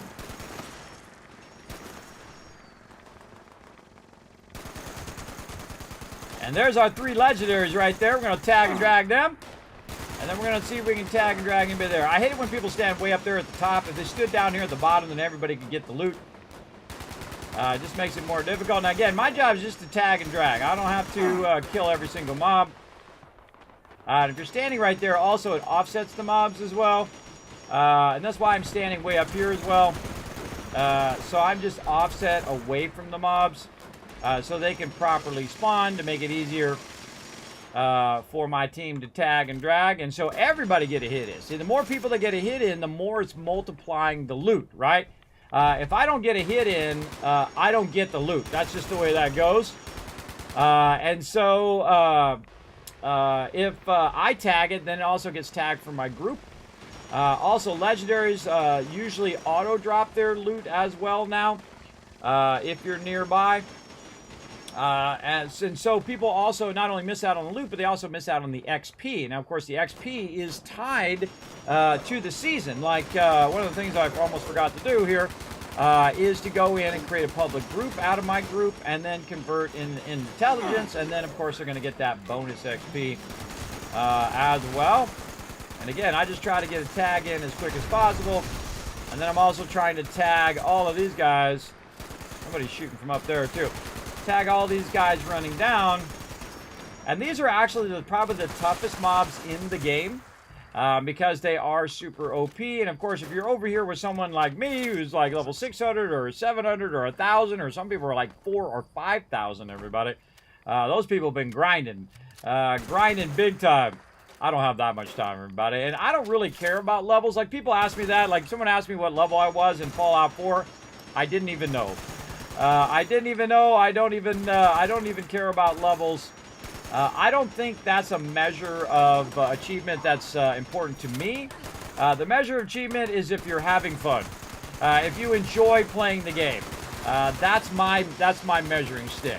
And that's why I've started over 6 times, because I want to keep the game fun, right? Okay, what have they changed? How's the beginning experience? Is it fun? What did they change in the beginning experience to make it more fun? What did they adjust? All of that kind of stuff I love. I love to do and try it out. Now, see, when I heal myself, it also heals a whole bunch of people. Oh, somebody knocked me off. How dare you? How dare you? Now you must die. Whoa, whoa, okay, little lag there. Now you must die there, guy. Now, most of the time I let them live so everybody get a tag in, but you knock me off, that's it. I'm all about it now.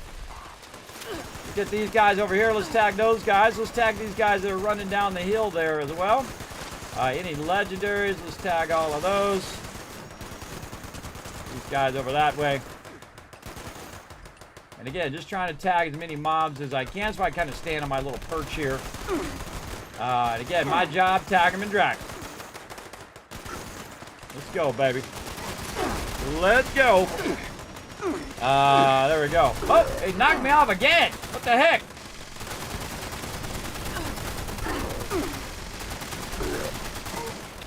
What the heck? What's going on?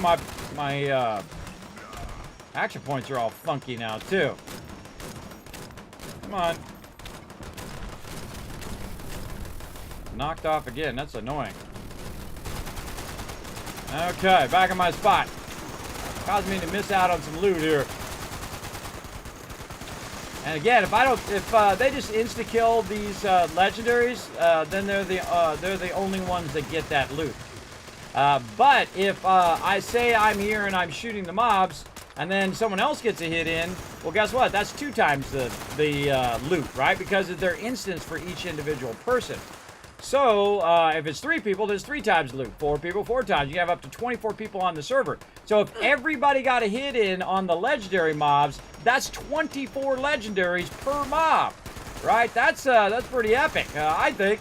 And that's how you do solids by your fellow vault dweller. Now, of course, you don't want to wait 5 minutes for people to tag them and drag them. So you give them a few seconds, you know, 1, 1,000, 2, 1,000. Most of the time, there are people who are super overzealous, who are just insta-killing all the mobs. So I just tag them with a few hits like that. I tagged like that guy way over there. Like I'm getting hit from behind again. Tag a few mobs from way over there. And I also take a lot of hits too because I can. Because my character is more tanky. So you'll see me just tag the mobs and they'll shoot at me. And that's okay. Most of the time, what you want to just make sure that you're tagging these legendaries, right? Tagging the legendaries up there, tagging the legendaries down here. And watching that respawn, because otherwise people just like insta-kill them. Now, I feel bad for people who are low level. Like, level 76 is a low level, everybody. Because you got people like me who not only, my last character who I deleted was level 650, and I'm almost level 600 again. Right here. And again, there's 3 of them that spawn. Just tag them. Even if you're low level, if you're like level 5, you can come in here. You're going to die a lot. But you can come into these events and just try to tag these mobs. Especially if you have an explosive weapon. Where you can just go ahead and tag them. Get an explosive shotgun. 50 cal is really useful because it has a lot of ammo. And you know, it's not like you have to kill them, everybody. Just tag them. And believe me, there's going to be a bunch of peeps who are super OP. Who are just going to come in and just try to wipe them out as quick as possible. But you just tag them, have your healing at the ready, and you're good. They had a spinning thing there? Was that spinning thing there before? I don't think it was. I should go up a little higher. What's going on with my jetpack today? My jetpack's a little funky. I'm going to go up a little bit higher here. This is actually where I usually stand. A little bit higher here so I can tag the mobs over this spinning thing. I don't remember that thing spinning before, but yeah, maybe just me not paying attention. Oops, should have had my ammo loaded. Down there. There's another one over there somewhere.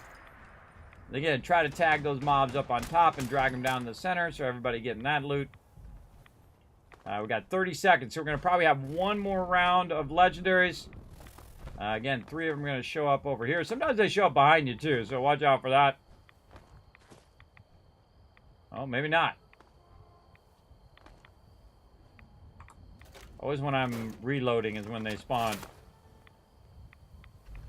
Nope, I think we got them all. Usually has one more spawn.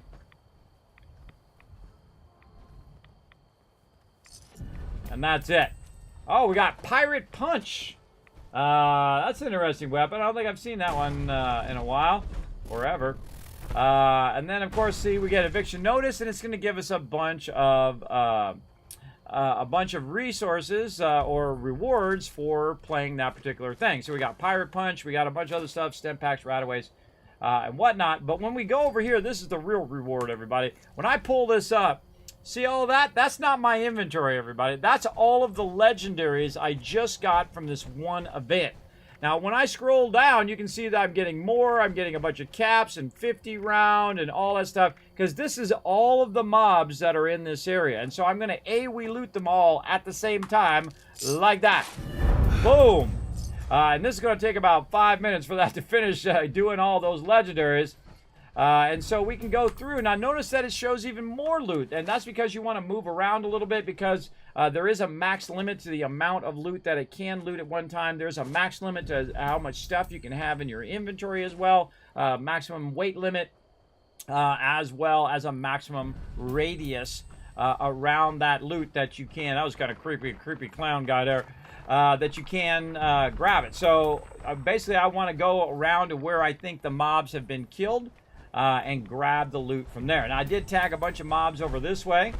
There's one right there. Now, see how it's glowing? This is another great feature that they've added to Fallout 76 that's not in Fallout 4. Is that's the mob is glowing, saying, look, you haven't looted this mob yet. And then when I loot him, the thing goes away. You know what doesn't do that? Starfield. Starfield doesn't even do that, everybody. When you loot the mob, it should despawn. When you loot a container, it should basically despawn that glowing effect. Even Starfield doesn't do it, but it does it here in Fallout 76. So big love to them. who went in and added a really fantastic feature to the game. Incredibly awesome. By the way, that is actually in another game that is made by the wonderful people over who made Fallout New Vegas in Outer Worlds. You can actually get that glow effect around the mobs, so you can see which ones are the ones you can still loot. And so what I'll do is I'll walk around the area looking for any glowing ones, and even if it's not glowing like here, it'll still get those ones over there because they're in that kind of AoE looting area. And you can see I tagged a few of them over here. And again, as long as I tag them and my group is nearby, they will also get that tag as well. Oh, yeah, we definitely hit some peeps up here. And there we go. And again, I just kind of walk my way in the different directions in which I shot them. Yeah, a bunch of guys dead up there. And then again, I can go ahead and pull up my survival tent and pull it from wherever I had it before. And just try to walk away from the event area. And usually there's one at the bottom there. I saw someone had put theirs down. And then I'll put mine up here at the top area because I walked up here to grab the loot. Now, we've also got the weapon workbench. So if we have a bunch of weapons that we got, which we absolutely did, we can just go ahead and scrap the heck out of them suckers. Lots of miniguns. You cannot scrap legendary weapons. Legendary weapons are for going to legendary trader, which we'll do here in a second. Now, another fantastic feature that they did add to Fallout 76 is the ability to trade in your legendaries and then use those to actually craft your own legendaries. Not only your own legendary armor, but power armor as well, and also put legendaries on weapons and armor, but also change the legendaries that you might have on a weapon right now that you really like. And you're like, oh, I like this weapon, but I really want better legendaries. Now, some unique guns do not have that ability, and that's because they have special perks that go along with those unique guns. But most things that you can go in and actually change it, which is pretty cool. Then we got our scrap box. We can put all that stuff away, and you can see that I'm no longer overburdened. So great use of your tent. You get your tent from the Fallout First as well. And get over here as well. So very fun. Yeah, when you thought you could do it. Hope that my dad will get a house before my birthday. Oh, well, I hope so. What's up, Jonkers? Dang, new updates, 25 gigs. Yes, Jaden, it's going to take a minute, man. It's going to take a minute, but don't worry. You got plenty of time. There we go. Games aren't made to be real pleasant. Made to be fun. Exactly, Jaden. Exactly. That's why you should make it fun over the fact that making it too realistic. You're like, all right, you're not supposed to put your power armor in your pocket. It's an incredibly great feature. I absolutely love it. It makes it way less tedious. Oh, I forgot I put the cement mixer down. I totally forgot about my cement mixer over here. Yeah, I got a cement truck. I forgot I put that down. Of course, most of the things that I put down in my camp, everybody, they're resource generators. So the more resource generators you have, the more free loot that you're getting. Now, I don't lock any of my stuff as well, so anybody can walk up, whether you're level 1 or level 1,000, and feel free to grab whatever you need, including different food, plants there, and whatnot. And, of course, utilize all the buffs, utilize my stuff. Now, I also do a solid for all the people in the Wasteland. Let's see if actually we got any new patterns. Speaking of patterns, I do a solid for everybody in the Wasteland. Oh, I do. Ultracite welded rebar. All right, we'll figure out what that is later. But in my vendor here, of course, you have player vendors, which is pretty cool, so I can sell stuff. Every single pattern, no matter how much of its value, is 5 caps. I've sold things that are actually worth like 40,000 caps for 5 caps, everybody. You want to get a good deal? There you go, right there. That's for people who've been playing for a long time or people who just walked in out of the vault. Feel free to go out and grab that. That's why it's there. I try to do a solid for my fellow vault dwellers because there's a reason why they call me the Wasteland Tycoon, everybody. I don't have to worry about it, everybody. I dominate through mastering the economic power that I put together. And this has a lot of economic power right now. Of course, it's just generating tons and tons of resources at any given moment. And then, of course, I'm also scrapping and collecting resources. Another fantastic feature, by the way, of Fallout 76 is the sort by stack weight. That's another thing that Starfield needs. And that means the most of something that I have that's actually the heaviest thing in my stash right here in my scrap box is the steel. It's 68,000 steel. Now remember, I started over, everybody. This is not since the beginning of the game. I think this is April of last year. When I restarted my character, I deleted my previous character, started again because we went from the Bethesda launcher to the Steam launcher. And to get those Steam rewards, you had to use, of course, a new character to get all those Steam rewards along the thing. Plus, I wanted to see the beginning area, which they had modified and updated. And so this is just from last April. And as you can see, I collect a lot of loot. Now, I don't need that much more loot. Man, we are getting the epic. Look at how many cool things in a row that we got. We got Moonshine Jamboree coming up. What up? Hello. What are you giving me there, mouse? Some patterns. Oh, there's actually something in there I don't have. Okay. We'll take all of that stuff and we'll put it in there for fellow vault dwellers. Treasure Hunter outfit hat. All right, let's get that one. Thank you. Big love there, mouse. Appreciate it big time. All right, I see Flex in here chilling out as well. What up, Flex? We're gonna get into it. We're gonna go to Moonside Jamboree. Absolutely. Did we clear our inventory though? Let's make sure we clear our inventory before we bounce. Oh, legendaries. What do we got over here? Somebody else dropped something. Some new color orange and grape. Oh, I should hit my thing. I've still got to do my other dailies. I get very easily distracted, everybody, like ADHD kind of distracted. So I need to make sure that I'm focused on what I'm doing. One of the things I'm doing right now is just trading out all of my my legendaries because you can't really save your legendaries, which is a huge bummer.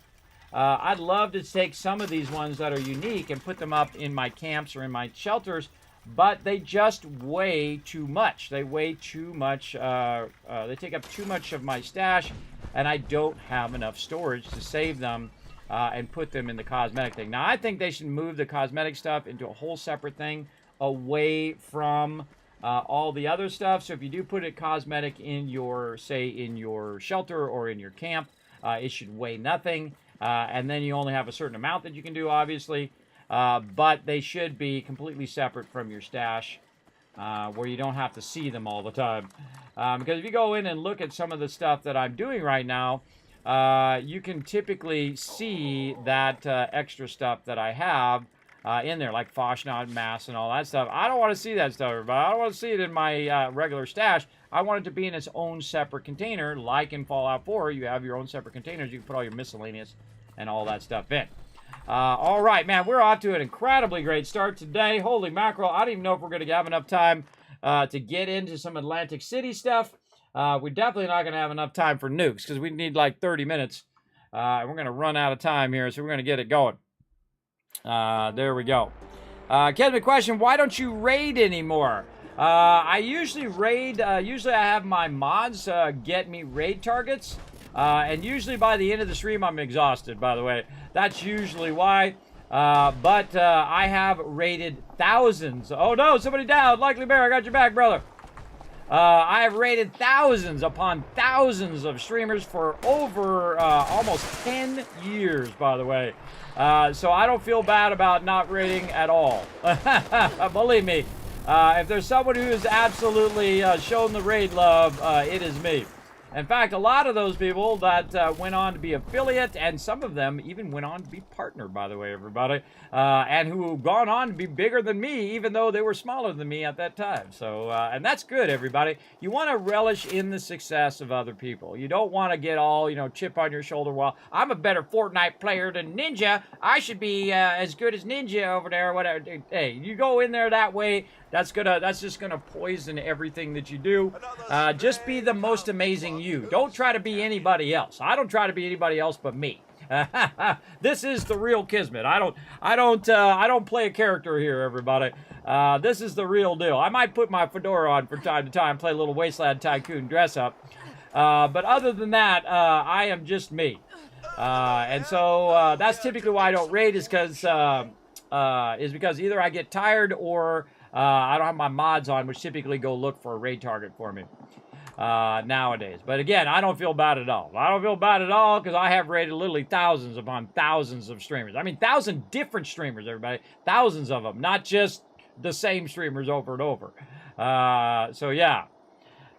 So that's why. Usually because I'm exhausted by that point. And usually I have my mods that would hunt them down because I don't want to raid somebody who's going to, you know, be obscene and do whatever. So, because you gotta have to sit in the stream a little bit to see if they're cussing every 5 seconds. Usually they gotta have a camera before I raid them as well. You kind of have to pre-qualify raid targets. I do anyway, because I don't want to drop you guys in a stream that's just going to make you guys uncomfortable. So that's why typically I have my mods do that for me. But if I don't have a mod to do it, then I have to stop the stream. So, okay, hold on, everybody. Let me stop. Go watch someone else's stream for 5 or 10 minutes to make sure that they're not going to be cussing or be obscene or, you know, be a bad representation of my community. Not going to be a good fit for you guys. So again, that's the way I go above and beyond at my stream. Some people just randomly raid people. I'm not that kind of person. I don't believe in making my community uncomfortable. So that's a big reason right there as well. But again, I don't feel bad at all. I have raided thousands upon thousands. Absolutely. All right, so we're just kind of waiting to get this baby started. Getting the party started. Oh, who did we lose? What happened, TARDIS? Did you drop out? Did you have to go? Or did you get a fun detected? Let me know in the chat, TARDIS. In case somebody jumps in, we'll make a new group. Now, there's another fantastic event, by the way. There's absolutely massive amount of mobs are going to spawn in here. And you're just going to get a massive amount of loot as well. Not a lot of show up here, though. Not a lot of show up going on. Now, again, I don't know if TARDIS had to go. If you got a fun detected or something like that, that's our term for you crashed out. Or you got Foshnotted. Foshnotted is the worst, everybody. Foshnotted is when you go into an event and you've been doing it for like 15, 20 minutes, which happens in the Foshnot event. And then right at the end, if you don't tag that in mob, you don't get credit at all. So you basically waste 20 minutes of your time. That sucks. I've had that happen to me so many times. It sucks. Being attacked. My crews also had the, back in the day, you would have trouble with,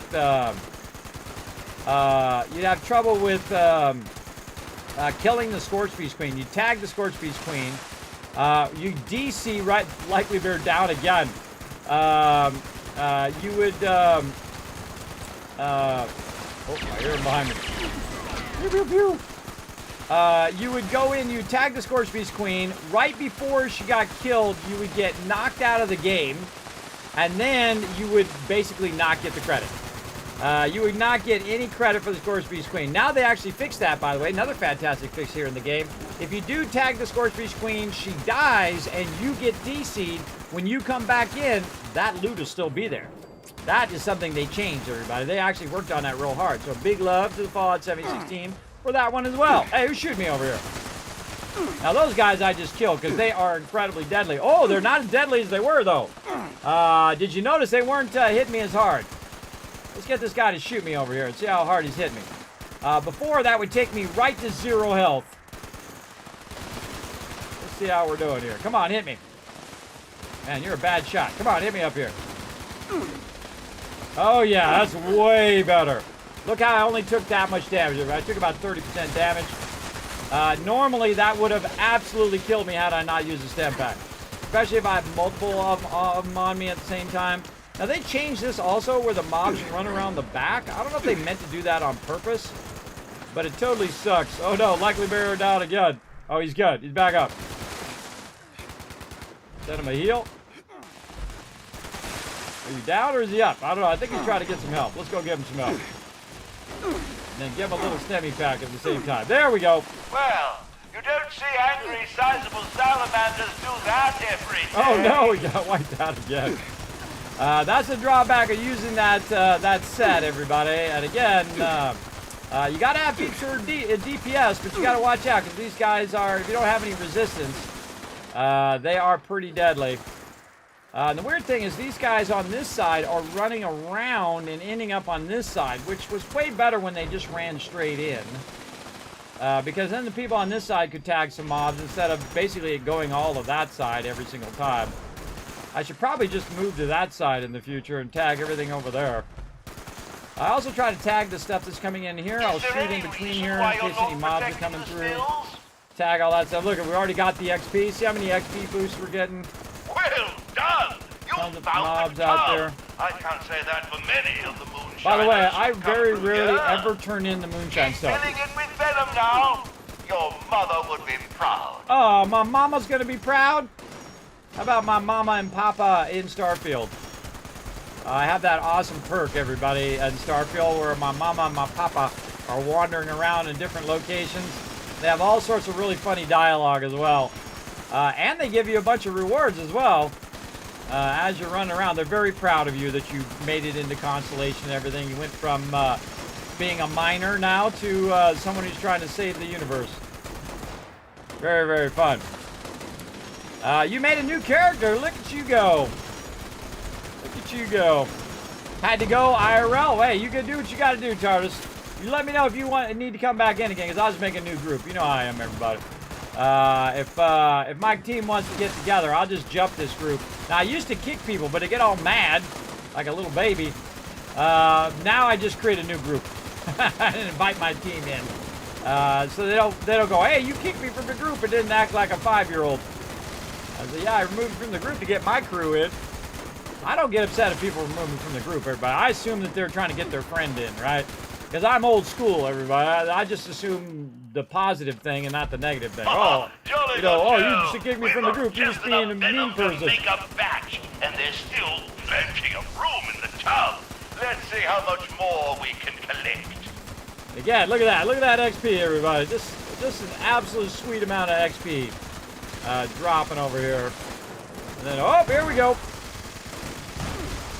Yeah, I don't know why these guys are running around that way. That definitely should be looked into.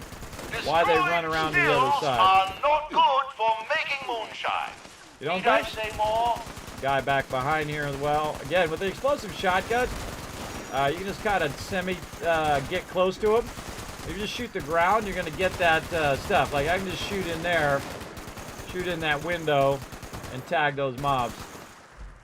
All right, now we're on wave 3. Just wait till you see all this loot that we're about to pick up, everybody. Not as many legendaries as Eviction Notice, but man, you get crazy tons of loot from this. You absolutely do. But the other thing that I'm also going to protect themselves. working on is getting the XP, right? The XP, not only for me, but for everybody else. Again, you see I'm not just one-shotting mobs. I'm just tagging them, dragging them over here, let everybody else get a hit in, and then you wipe them out. More mobs does not mean more loot for everyone, right? I mean, I can insta-kill them just like anybody else. I can just go in again. I'm level 600 almost again.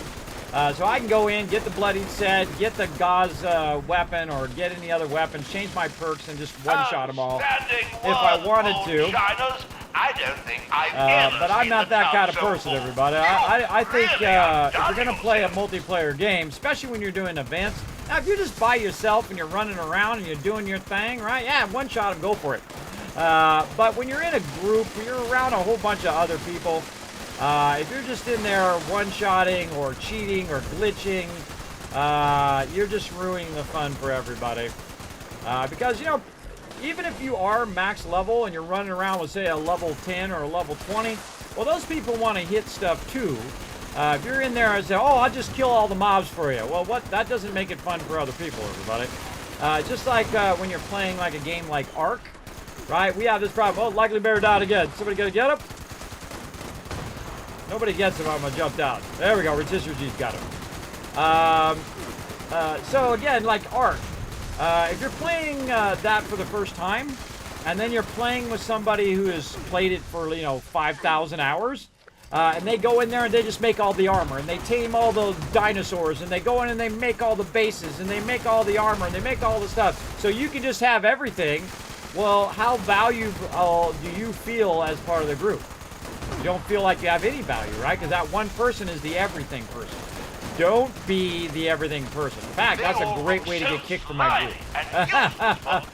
You want to make everybody feel like a valued part of the team. Like right now, everybody's tagging, everybody's looking after each other. I'm sharing my, of course, my perk right here, which is healing. Other people are sharing their perks.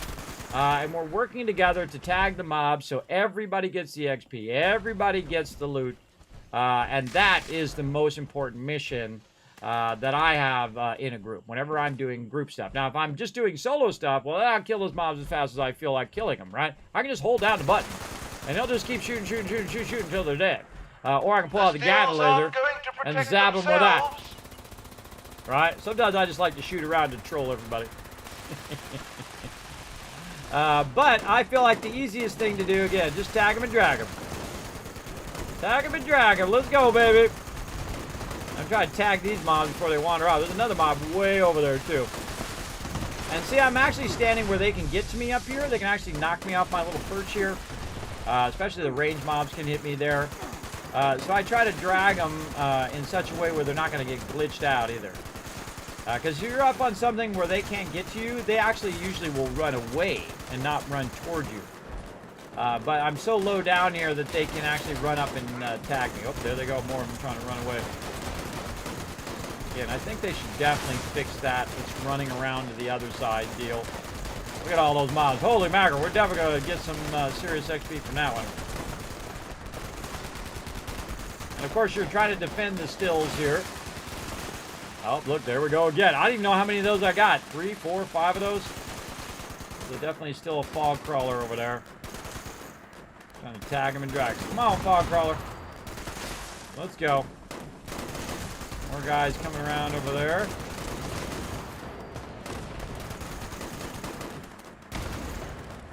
There he is. Oh, guy coming down from up on top there. Come on, fog crawler. He's over there. More gulper coming through. More gulpers over here. Shoot in the window. Check over here, see if we can tag anybody over there. Missed those ones, but oh well. Now, if you miss some mobs, no big deal. For sure. There we go. Come on, fog crawler, get over here.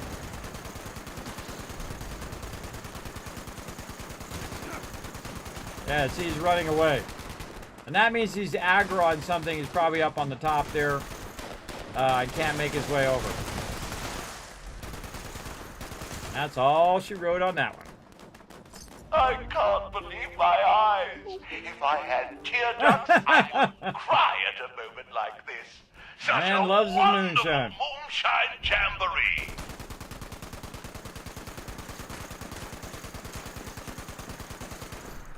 That dude's running away.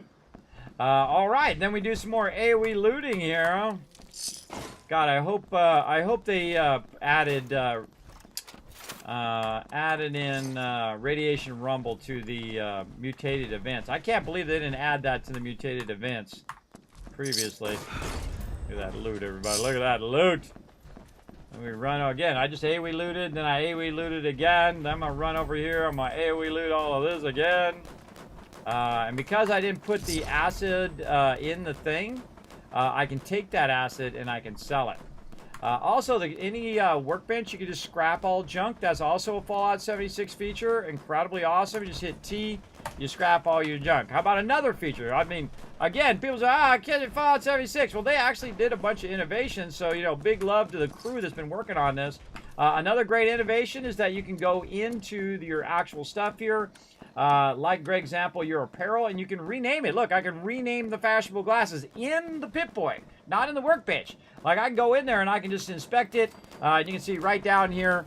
Oh, I can move over here. This way.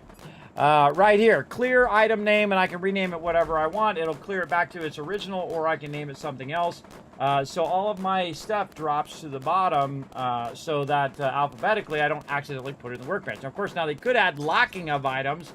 That would be amazing. I would lose my mind if they added locking of items. And again, you see we got more loot over here we can grab. You can see it's highlighting. Just a lot of really fantastic things that they've done with Fallout 76 that sadly they do not get enough credit for how of those innovations that they've done in game. And that's because they had a bad launch. And see, once you have a bad launch, you have one chance to have a good launch, everybody. And I kind of feel like Starfield, out of every single game that has come out, is the actual best launch they've ever done. I feel like that is one of the most smoothest launches I've been part of. And I played lots and lots of games, everybody. A massive amount. For sure, for sure. Now, could it be better? Oh, absolutely. Could they improve it? Oh, a whole bunch they could actually improve. There we go. Put my purified water away. Let's put a bunch of these stem packs away. That didn't even make a difference. That didn't even make a difference. All right, let's put some of these legendaries in here. There we go. We're just trying to get to the point in which we're just not overburdened anymore. And then we can bounce out of here. And go back to my camp. How we doing? We're top of the hour. See, look, we just finished that one, and another one's about to come up, and this one's going to be mutated event as well. I'm surprised we didn't get Radiation Rumble so far as well. And again, never need to apologize for that, TARDIS. Again, you got IRL to take care of. You take care of that, brother. We got to look at the Atlantic City Boardwalk Paradise. Oh, my God. Moonshine Jamboree again. Holy mackerel. All right, I definitely need to clear my inventory before I go do that a second time. Okay. Because what happens is it gives you a ton of food and drink. That when you sell that, you make big dollar bills. Right here, 195 gulper innards. Let's get all this stuff off of us because we're just going to be overburdened again here in about 2 seconds when we go back over there. Let's put all this stuff in there. Oh, we didn't use our lunch boxes. Oh, mutated party pack there too. Let's get that back out. I'm going to open that up eventually. Radaways. Stemmy packs. Again, we're trying to get down to about 100. Let's see. Miscellaneous. Sorted by weight. I'm going to put our mainframe cores away. Our key cards. All this stuff that's kind of weighing me down a little bit. There we go. Now we're down to 140. Most likely that's going to be some of this ammo. And what else? Frag grenades. Oh, we got stuff we can scrap. Now we're at 137. What else? I think that's probably good enough. All right, back to mutated Jamboree again. So we're going to be doing that a second time. Very nice. Now, again, I was going to try to get all my other stuff in as well. But I am going to run out of time because I do stream Fallout 76 during the day. And then I come back and do some Starfield at nighttime as well. So let's go do it again. You know what? This time I think I'm just going to get... Whoa, look out. I think I'm going to go on this side today. I don't think I've ever just stood over here. Alright. How about over on this where I can hit both sides at the same time? Oh, look, there's a little... I don't think I even noticed that. A little outcropping there. Again, that's a nice thing. What about getting up here on the chicken thingy? Oh, yeah, get up real high. Get up on this thing. It does not want to let me get up there.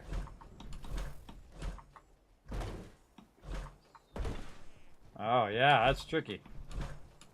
Come on, stupid jetpack. The jetpack in this game sucks. That's something they definitely need to fix.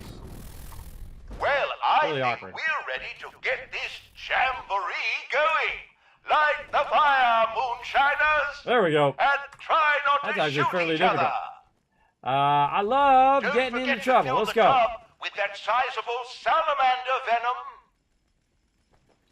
All right, see, this gives me a bird's eye view of all the stuff. We got a bunch of guys coming up the back here. And useless for anything other than moonshine. Anything else coming up? Yep, down here.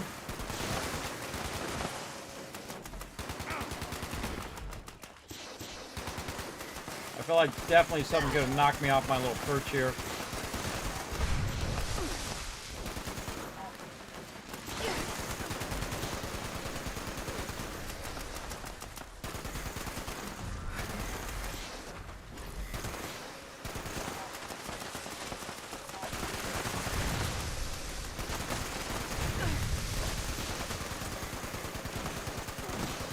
I don't think I've ever stood on this side and tagged these mobs. In like thousands of hours in this game, everybody. Never bothered to stand over here. Kind of harder to shoot that side over there, so I gotta kind of have to tag them before they get there.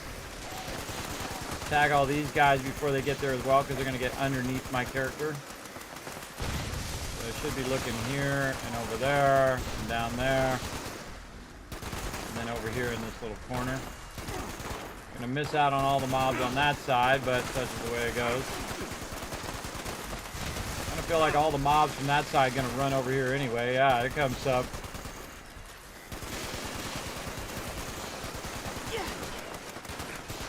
Over here.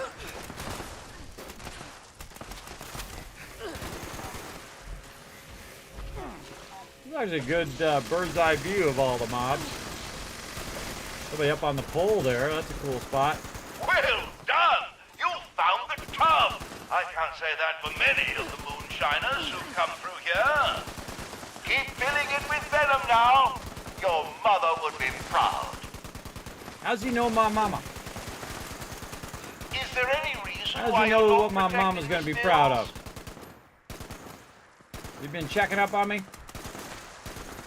Makes me a little nervous. Doing well, moonshiners. The venom you've collected is filling the tub nicely. We're halfway there. Most impressive. Keep up the fine work. Ha ha! Jolly good show. We've got just enough venom to make a batch, and there's still plenty of room in the tub. Let's see how much more we can collect. The stills aren't going to protect I themselves. wonder if I could tag the mobs through there.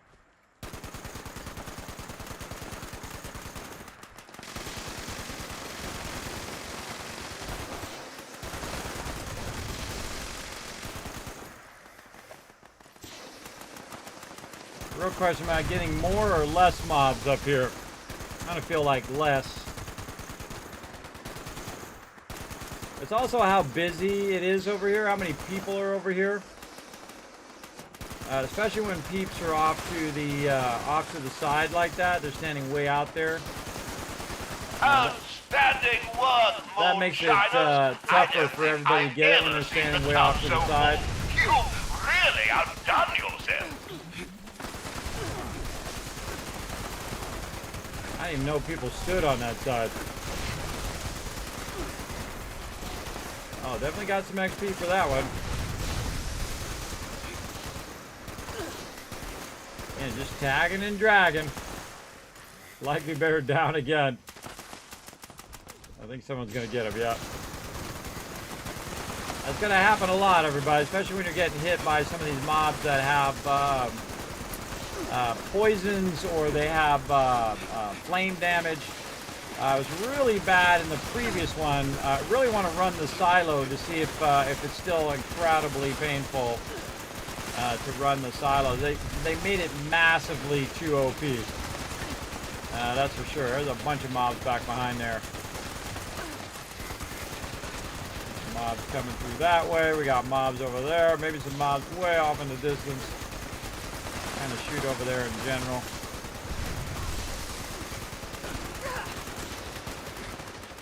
Definitely trying to drag as many as I can. Excuse me, but if you haven't noticed, the stills are being attacked. Are they? They're there now.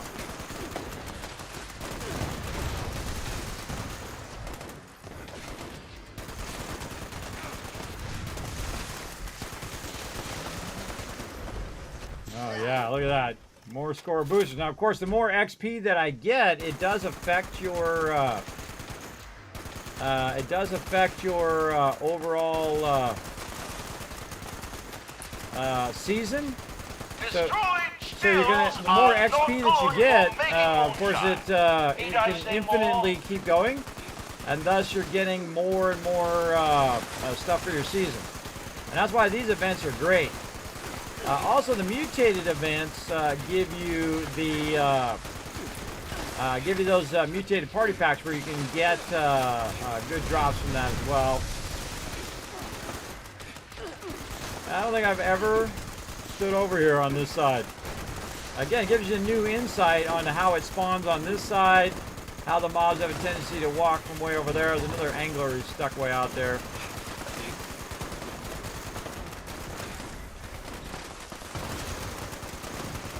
Loot over there. see it's way over on that side. Something in there as well. Over here. Again, if they get too close, they're going to be under the lip of this right here, so I have to shoot down in there. Oh, likely bear down again. Likely bear down again down there, everybody. Bring them up. I'm up here on my perch. Nobody gets them. I'll jump down to get them, obviously. But somebody should get them down there.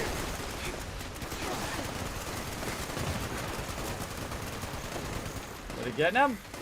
All right, that guy is. All right, all right. I'm just about to jump down.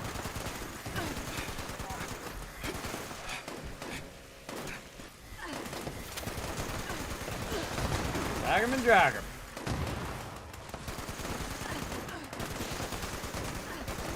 Yeah, a bunch of them over there. A bunch of them over here.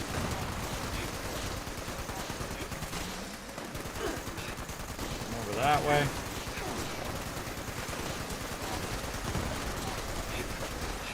Drag him and drag him. Let's go, baby. All right, now we're talking.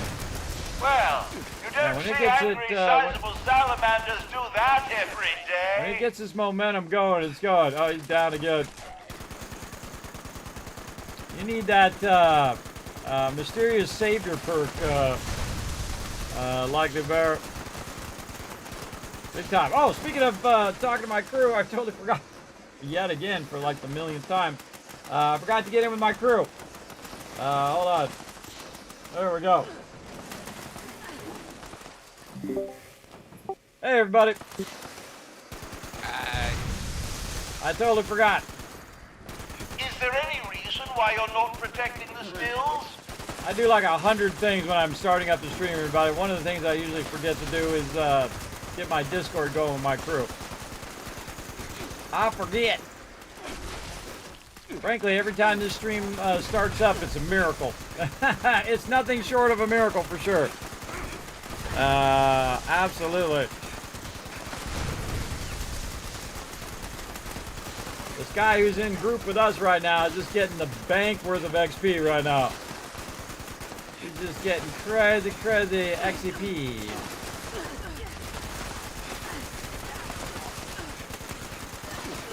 Again, this is just a great event. This one in Radiation Rumble is a fantastic event for just getting XP. Especially for the season, and it's a mutated event at the same time. Look, another one. Right over there. Move myself back over here. There we go.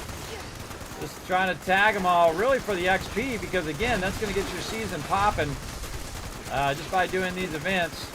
Yeah, there's a bunch of them down in there. We'll tag all of those. They're shooting into that little corner. There's one running around the backside there. Some of them in that still that no one's even watching over there.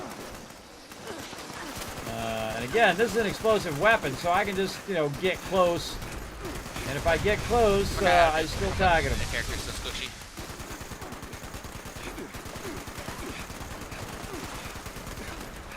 It does seem like they fixed it a bit, though, because I'm not just getting one-shotted by those range mobs. Yeah, they definitely fixed it. Yeah. I'll probably do the silos tomorrow and check it. See how it's doing in the silos. I'm not gonna have enough time today. Okay. We're going to Legends videos tomorrow as well. Yeah, I'm not gonna have enough time today. We're gonna run out of time. Gonna run out of time for that, but don't worry, we'll get that going on tomorrow. We've been doing nothing but events, but the events are good. You want to get into the events straight away, especially if there are a bunch of good events. Now, if the event starts sucking, then I will just bail on those. Holy mackerel, that was 2 Moonshine Jamborees in a row. I feel like I'm going to fill up my whole entire inventory now. God, I love that AoE looting. It's so good. It's so good. It saves you so much time. And it's just a really fantastic feature. They should add that to Starfield. Oh, look at this. Somebody just dropped a bunch of random stuff there. I'll leave for somebody else, maybe a little newbie. And then more loot over here. Something's still shooting me. Couple mobs still out there.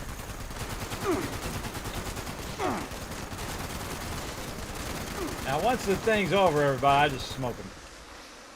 Smoke them at that point. Now I have to run all the way. See, people still do the same thing, but they run all the way out there. Like you have to run all the way out there and kill the mob. You don't need to loot the mob over there anymore. It used to be, by the way, where you'd have to loot every individual mob. And a great example is Radiation Rumble. If you've ever done that event, you know that it actually takes longer to loot the event than it does to actually do the event. It takes like 8 minutes to, oh man, tons more. It takes like 8 minutes to do the event, and it takes you like 10 minutes to actually go through each individual corpse. And of course, they don't highlight in those days either, so you can't really remember which ones you've done, which ones you haven't done, until they disappear usually. So I do appreciate them adding all of these features to the game because they are incredibly useful. For sure, for sure. I don't think I've ever come down here this little corner either. I don't think I've ever come over this corner. I've never gone up to this little thing up here at the top. Because I'm usually running around just grabbing loot left and right or defending my peeps from the other side. And it's funny, sometimes peeps come in and they do the event, and so you don't even know how the event works. Right? You go, like, okay, how do I start this event? How do I do this event? Now, of course, I can go on my own private server and do it over there as well. But we can also go in here and do a little scrapping in there. There we go. A little easy scrap. Still overburdened, though. Let's go over here and use someone else's camp.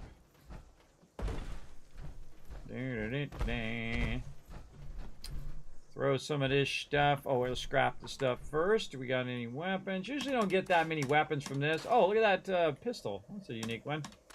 You don't get much weapons and armor from that one, but you do get a massive amount of resources. A massive amount. All right, 385. Likely bear dead again. How did you die? There's like no mobs.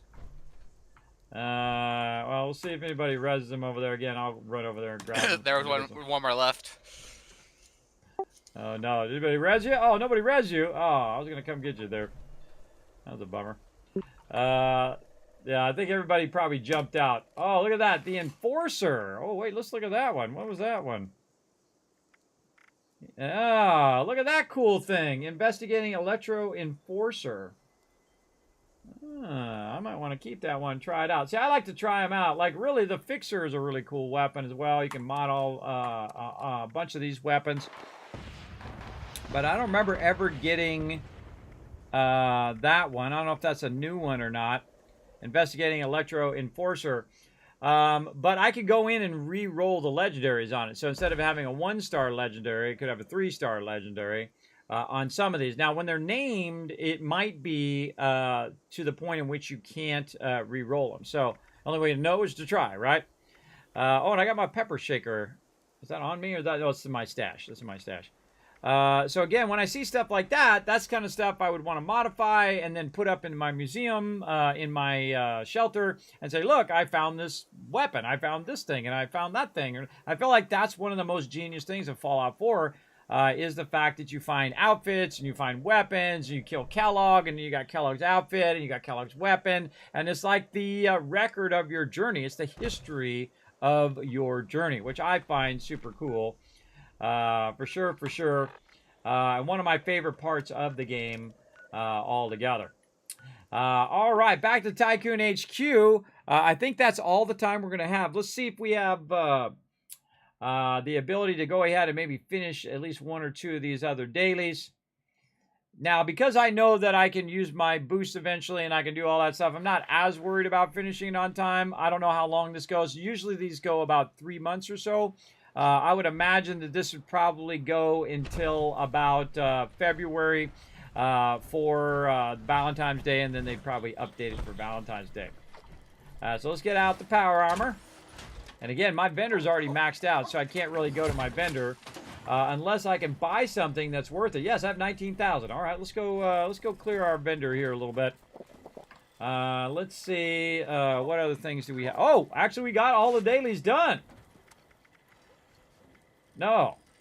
What the heck happened there? All my things came off of there. That's weird. It took all my stuff off. I've never seen it do that before. It took all my things off of there. Cripple a human's head. Expedition complete tax evasion. No, I'm not going to get that one done, sadly. Build appliance, crafting items, or workshops, or items in a camp. In a workshop or camp. Now, I've actually got another workshop that's right across the way here. I do need to clear some of my stuff first before I do that. Let's see what else we've got. We got some legendaries here. Probably a whole lot of gulper innards. Look at that. I'm at 1190, everybody. Almost maxed. And just guess what? If I take those gulper innards and I sell them to the vendor, it's going to max the vendor straight away. So tomorrow when the vendor resets around 1 o'clock, we can redo that. Oh, spin the wheel up. All right, we're going to avoid that for right now. And we're going to say, okay, right over here at the junk camp, I'm going to activate that. And so you can have multiple camps. So my camp, despawn. And then I have a camp over here, which you can't see because it's just the camp itself. And we can see also we have a random event over here. Meetup of Tom's Robot. Meet at the place you know about. I don't have a lot of time to break. Don't send your robot in your place. I'm not making the exchange unless we do it face-to-face. He did send the robot in his place. Requisition form. Private Miller. Issued by Transport Private Miller, third company. 3 test ingots for packaging and transport design, not for distribution. I need these ingots back as soon as I can get them. When they're done verifying the integrity of your packaging concept, return them right away and don't let them get mixed up with the real gold, or the general will have us both flayed. I don't think he's really worried about it because he's dead. Again, a lot of different events. So I knocked that over, and this is dubious gold bar. So he brought the gold bars. The guy, it killed him. He killed it. And then it's all good. And they have a bunch of random events here, which is why I like this spot, because you can just check out the random events from time to time. Now, my mission is to build defense, appliance, or crafting items. So, all right. So I'm just going to build some defense items because that's pretty easy. To get these defense items, by the way, all you have to do is take over 1 workbench, and you're good. And I just use the super easy ones here. Sometimes it takes a minute to calculate. Just put 3 of those down, and then scrap them and not store them. And then that one is done. Easy peasy. Let's see. Cripple human head or drink a Nuka-Cola Wild. Now, it's really easy to do the Nuka-Cola Wild. As I can jump over here to Nuka World, which actually has the thing going on. Yes, the new season is out right now, Ralph. Yes, we are playing season 15. It came out earlier today. Usually it patches around 12 noon Eastern Standard Time. Sometimes the patches take longer, obviously, because of, server updates and all that kind of stuff. You know how it goes. And so far, liking it. Liking it so far. We've got a bunch of loot that we've already unlocked. We haven't done any of the new expeditions yet. We're probably not going to have time today to do that, but we're going to probably do that tomorrow. Along with testing out and see if we can shoot off some nukes. Now, there's a vending machine here, and then also in the White Spring that you can go find yourself some Nuka-Cola Wild, which is one of the dailies, as well as I can try to get it from my camp items. But there we go. Got that one done as well. Already rank 6 on day 1. Cripple a human's head. Okay, so I've got to get a cripple in. Now, one of the tricks that I use to get cripples in is the fact that the shotgun is the most OP cripple weapon in the game. You can use a combat shotgun, especially an explosive shotgun, or something called the pepper shaker, which is basically a rotary shotgun. It's pretty awesome. Incredibly fantastic weapon if you're trying to critical peeps. I'm going to back away for a second while it loads my thing. You can actually get trapped underneath your stuff there, so watch out. So we're going to run over here, and we're going to go and access our stash box here. I'm going to go out here and find my pepper shaker. There we go. And then we're going to look at our perks. I just hit tab, by the way, to skip that, so I don't have to watch it do that. By the way, I have 87 perk level ups over there. I'll get to eventually. But what I do is I go in and I take out either my adrenaline, or in this case, I'm just going to take my action boy out. And then I put Enforcer on. Now, Enforcer gives me a 30% chance to cripple a limb and 15% chance to stagger.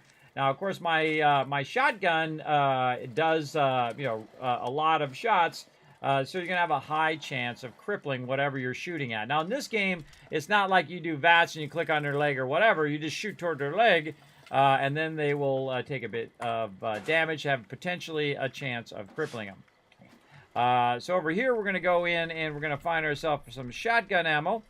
I've got 17,000 in there. That's way more than I'll need. Maybe around 500, maybe. Then we need to go find some humanoids. Now, humanoids are... a great example of humanoids would be like your Crimson Peeps over here. We'll pop over there. I'm not even going to bother to bring my power armor. We'll go see how we do.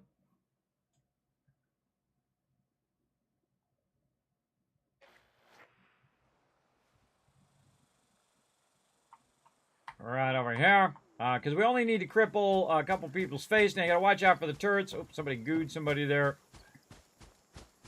For sure. So my goal is just to kind of run past these guys. Wait, did you hear that? And shoot a few of them in the face. Now you might want to preemptively do a stem pack like this so that when you do go into battle and these things start shooting you, of course, especially when your gun doesn't load.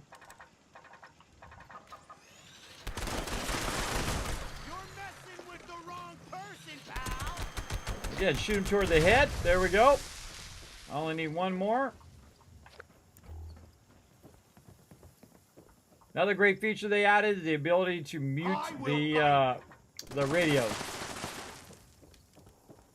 That gnome over there. Now, in Fallout 4, everybody, they have a lot of funny things that happen with teddy bears. They have all these little places in which they made all these things, and they did the same thing here in Fallout 76, but with the gnomes as well. I love that. It's a really cool addition to the game. Wow, you had a rocket launcher and you totally missed me. Alright, and again, all I have to do is go right here, AoE loot. Get all that loot. The turret's up above me, so you can't get me. And then I just bounce. I got that done.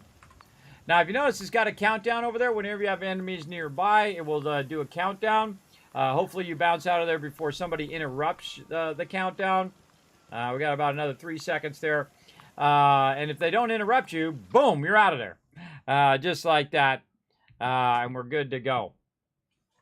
Oh, did they put the calendar up? We were looking for the calendar earlier. Where'd you find the calendar at? Because I went and clicked on the calendar thing, and it didn't come up with a calendar.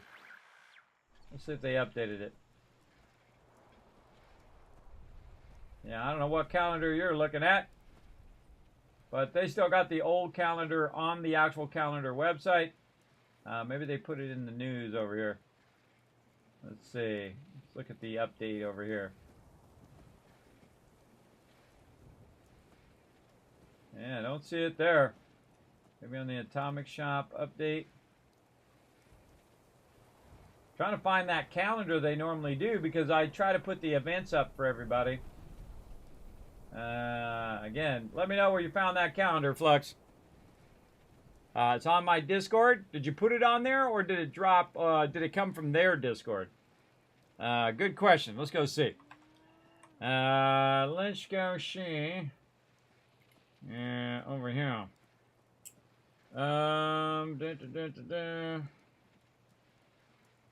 Status. Boardwalk Paradise update notes.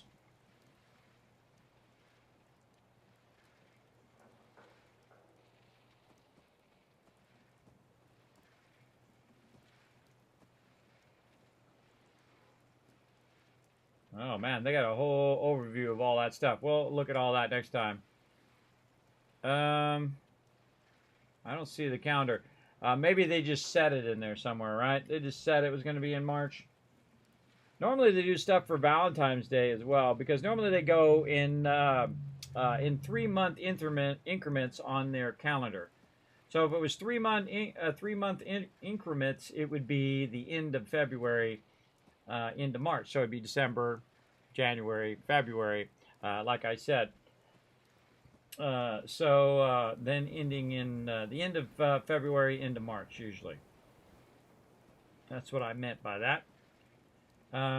Let's see. I don't see it. I don't see it.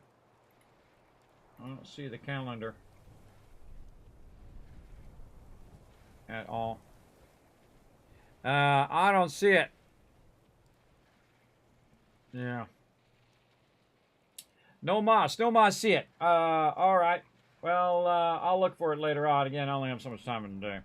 Only so much time in the day. All right, there we go.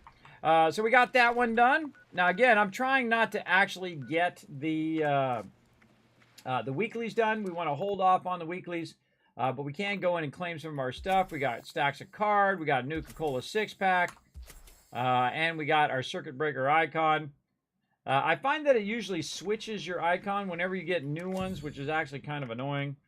Because I like my special icon that kind of looks like me in the game. It's not actually me. It would be cool if it actually was me in the game, but it's right. Where did it go? Man, it's wandered off. I got a lot of icons in here, though. A lot of icons. I like the little cappy one. I haven't seen that one in a while. Where'd I go? It was funny. One time I was on Bethesda's... actually, I've been on there multiple times. On Bethesda's Twitch channel. And they asked me what icon I wanted. And I said I wanted this. There he is. This specific... Oh, I still have it. Yeah. You can see it's got the check mark there. I wanted this specific one right here.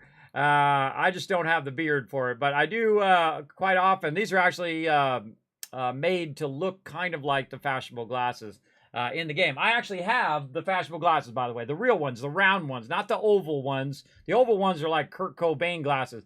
These are perfectly round glasses. It cost me $5 to buy the glasses. The only place I can find them is Australia. I'm not kidding, all you Aussies out there. They're called the Princess Grace glasses. They're perfectly round.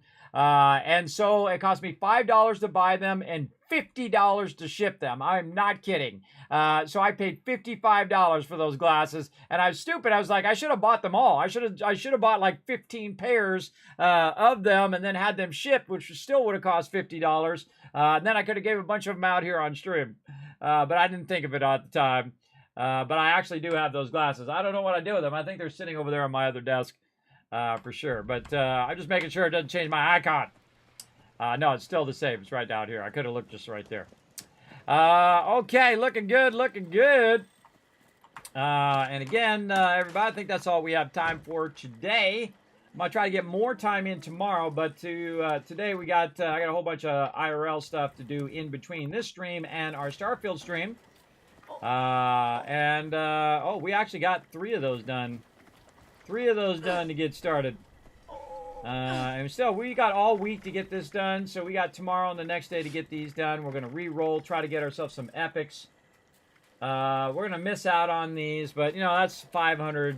That's no big deal. We can make that up later on. Mute the game sound. Let's see. What else? Anything else before I go here? Oh, we're going to look at the boost. Where is our boost? I think it's down here somewhere. Right here. So I'm rank 6. That's kind of weird because that's like 5. Oh, I'm going on to rank 6. This is rank 6. 7, 8, 9, 10, 11, 12, 13, 14. That'll give me 5% boost because I have Fallout first. And then that'll accelerate me a little bit more, a little bit faster. And then, where's our first actual boost? Oh, way down here. That's pretty far in the thing. Oh, I want that red fedora. I'm definitely wearing that. Oh, I forgot to put my Vault 33 Vault suit on. I should put that on as well. Yes, our next boost is way down here, which is probably, let's say, 14, 20... 40, 50, maybe halfway through, maybe a little longer than halfway through. But where did I see them boosts? There's some other boosts. The actual boosts. They look like a rocket. Ah, they're not giving us early game on that one. We're getting our 5% here. Where did I see that boost at? They're giving us a free boost. Oh, right here. Oh man, that's way in there. That's like 55. That's like halfway in before they give you a score booster. Those score boosters are awesome. I think we're only getting one this season too. They gave you one right at the very beginning of the last one. It was the very first thing. And so I used that score booster over 2 days. And basically I got like 10, 15 of these done just from that first score booster. And then that got me to the next score booster in which I used that one, which got me 10, 15 down the road, and so on and so forth. So I got the season done pretty quickly, which is pretty awesome. But we'll come back. We'll get some more done tomorrow. Let's go ahead. Oh, I forgot to do the giveaways. Well, we'll pick up those giveaways tomorrow. See, that's what happens when I get distracted, everybody. I can just get in. I start having lots of fun. Time goes by like this. That was 2.5 hours. It felt like this to me, but just like a few seconds went by like that. But don't worry, everybody. We got tons of giveaways to do. We're going to do that tomorrow. Or actually not tomorrow, later tonight. What am I saying? Yeah, later tonight, 10 p.m. Eastern Standard Time. So definitely come back. It's going to be about 4.5 hours from now. So I've got to go. I got to do a bunch of IRL stuff. I got to eat. I got to rest. I got to come back. And we're going to be streaming all night long as well. So let's go ahead and get on the Kismet Love train. And then we're going to roll on out of here. Let's go.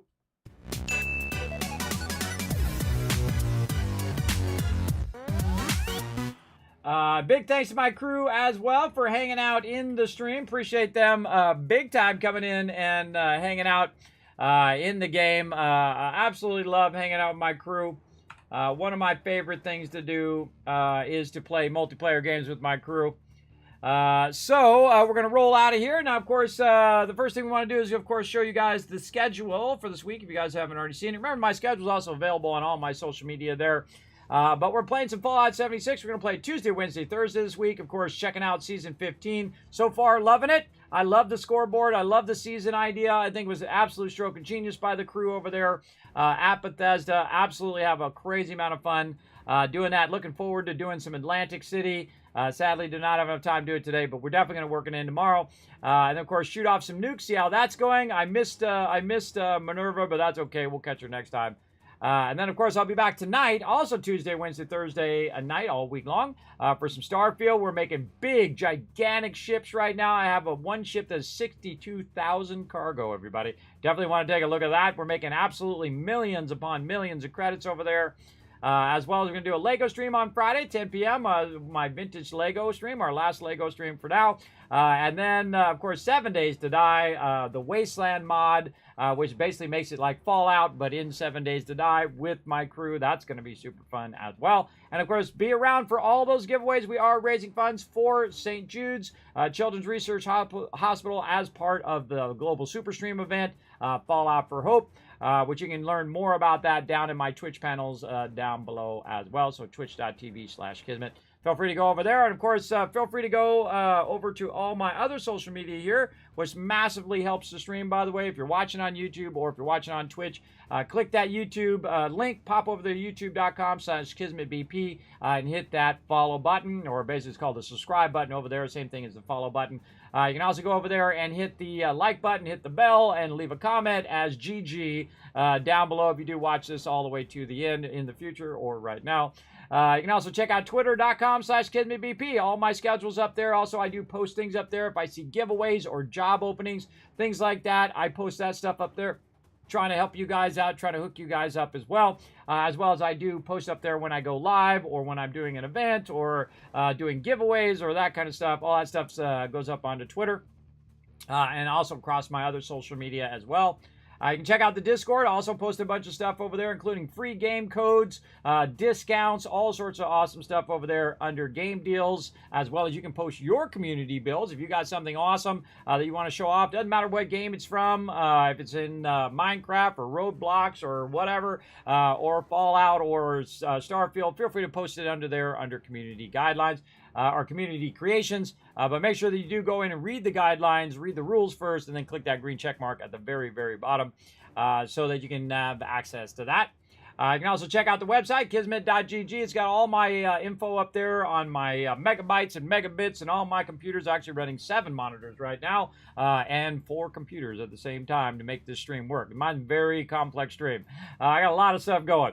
Now, of course, if you like all of that, if you appreciate all the hard work that I do put into the stream and all my other channels as well, the best way to support the stream is simply just take a moment right now, go over to patreon.com/Kismet and help support over there. Remember, your support over there, 95% of it goes right back in the Kismet Love Train, 5% of it goes to PayPal fees, and 0 of it goes to me because I put every penny right back in the stream again. So I do appreciate all that love, and I've been doing that for 9 years, everybody. I haven't made a dime doing this. This is more about bringing a little joy and positivity, and about me getting out of the bed every single day with all my medical conditions that I have to deal with every day, and bringing a little positivity into your guys' day. Hopefully I've entertained you today, and if I have, that's a great time to hit that follow button on whatever platform that you're on.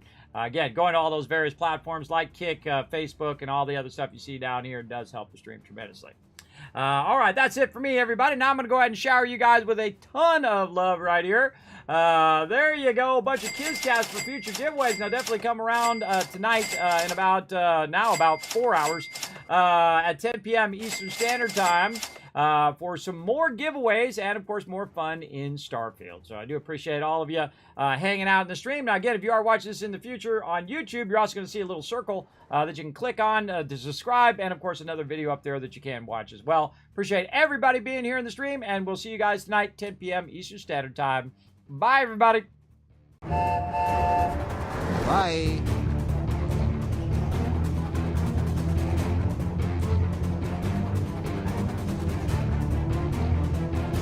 Hi, this is Norbert. Thanks for watching.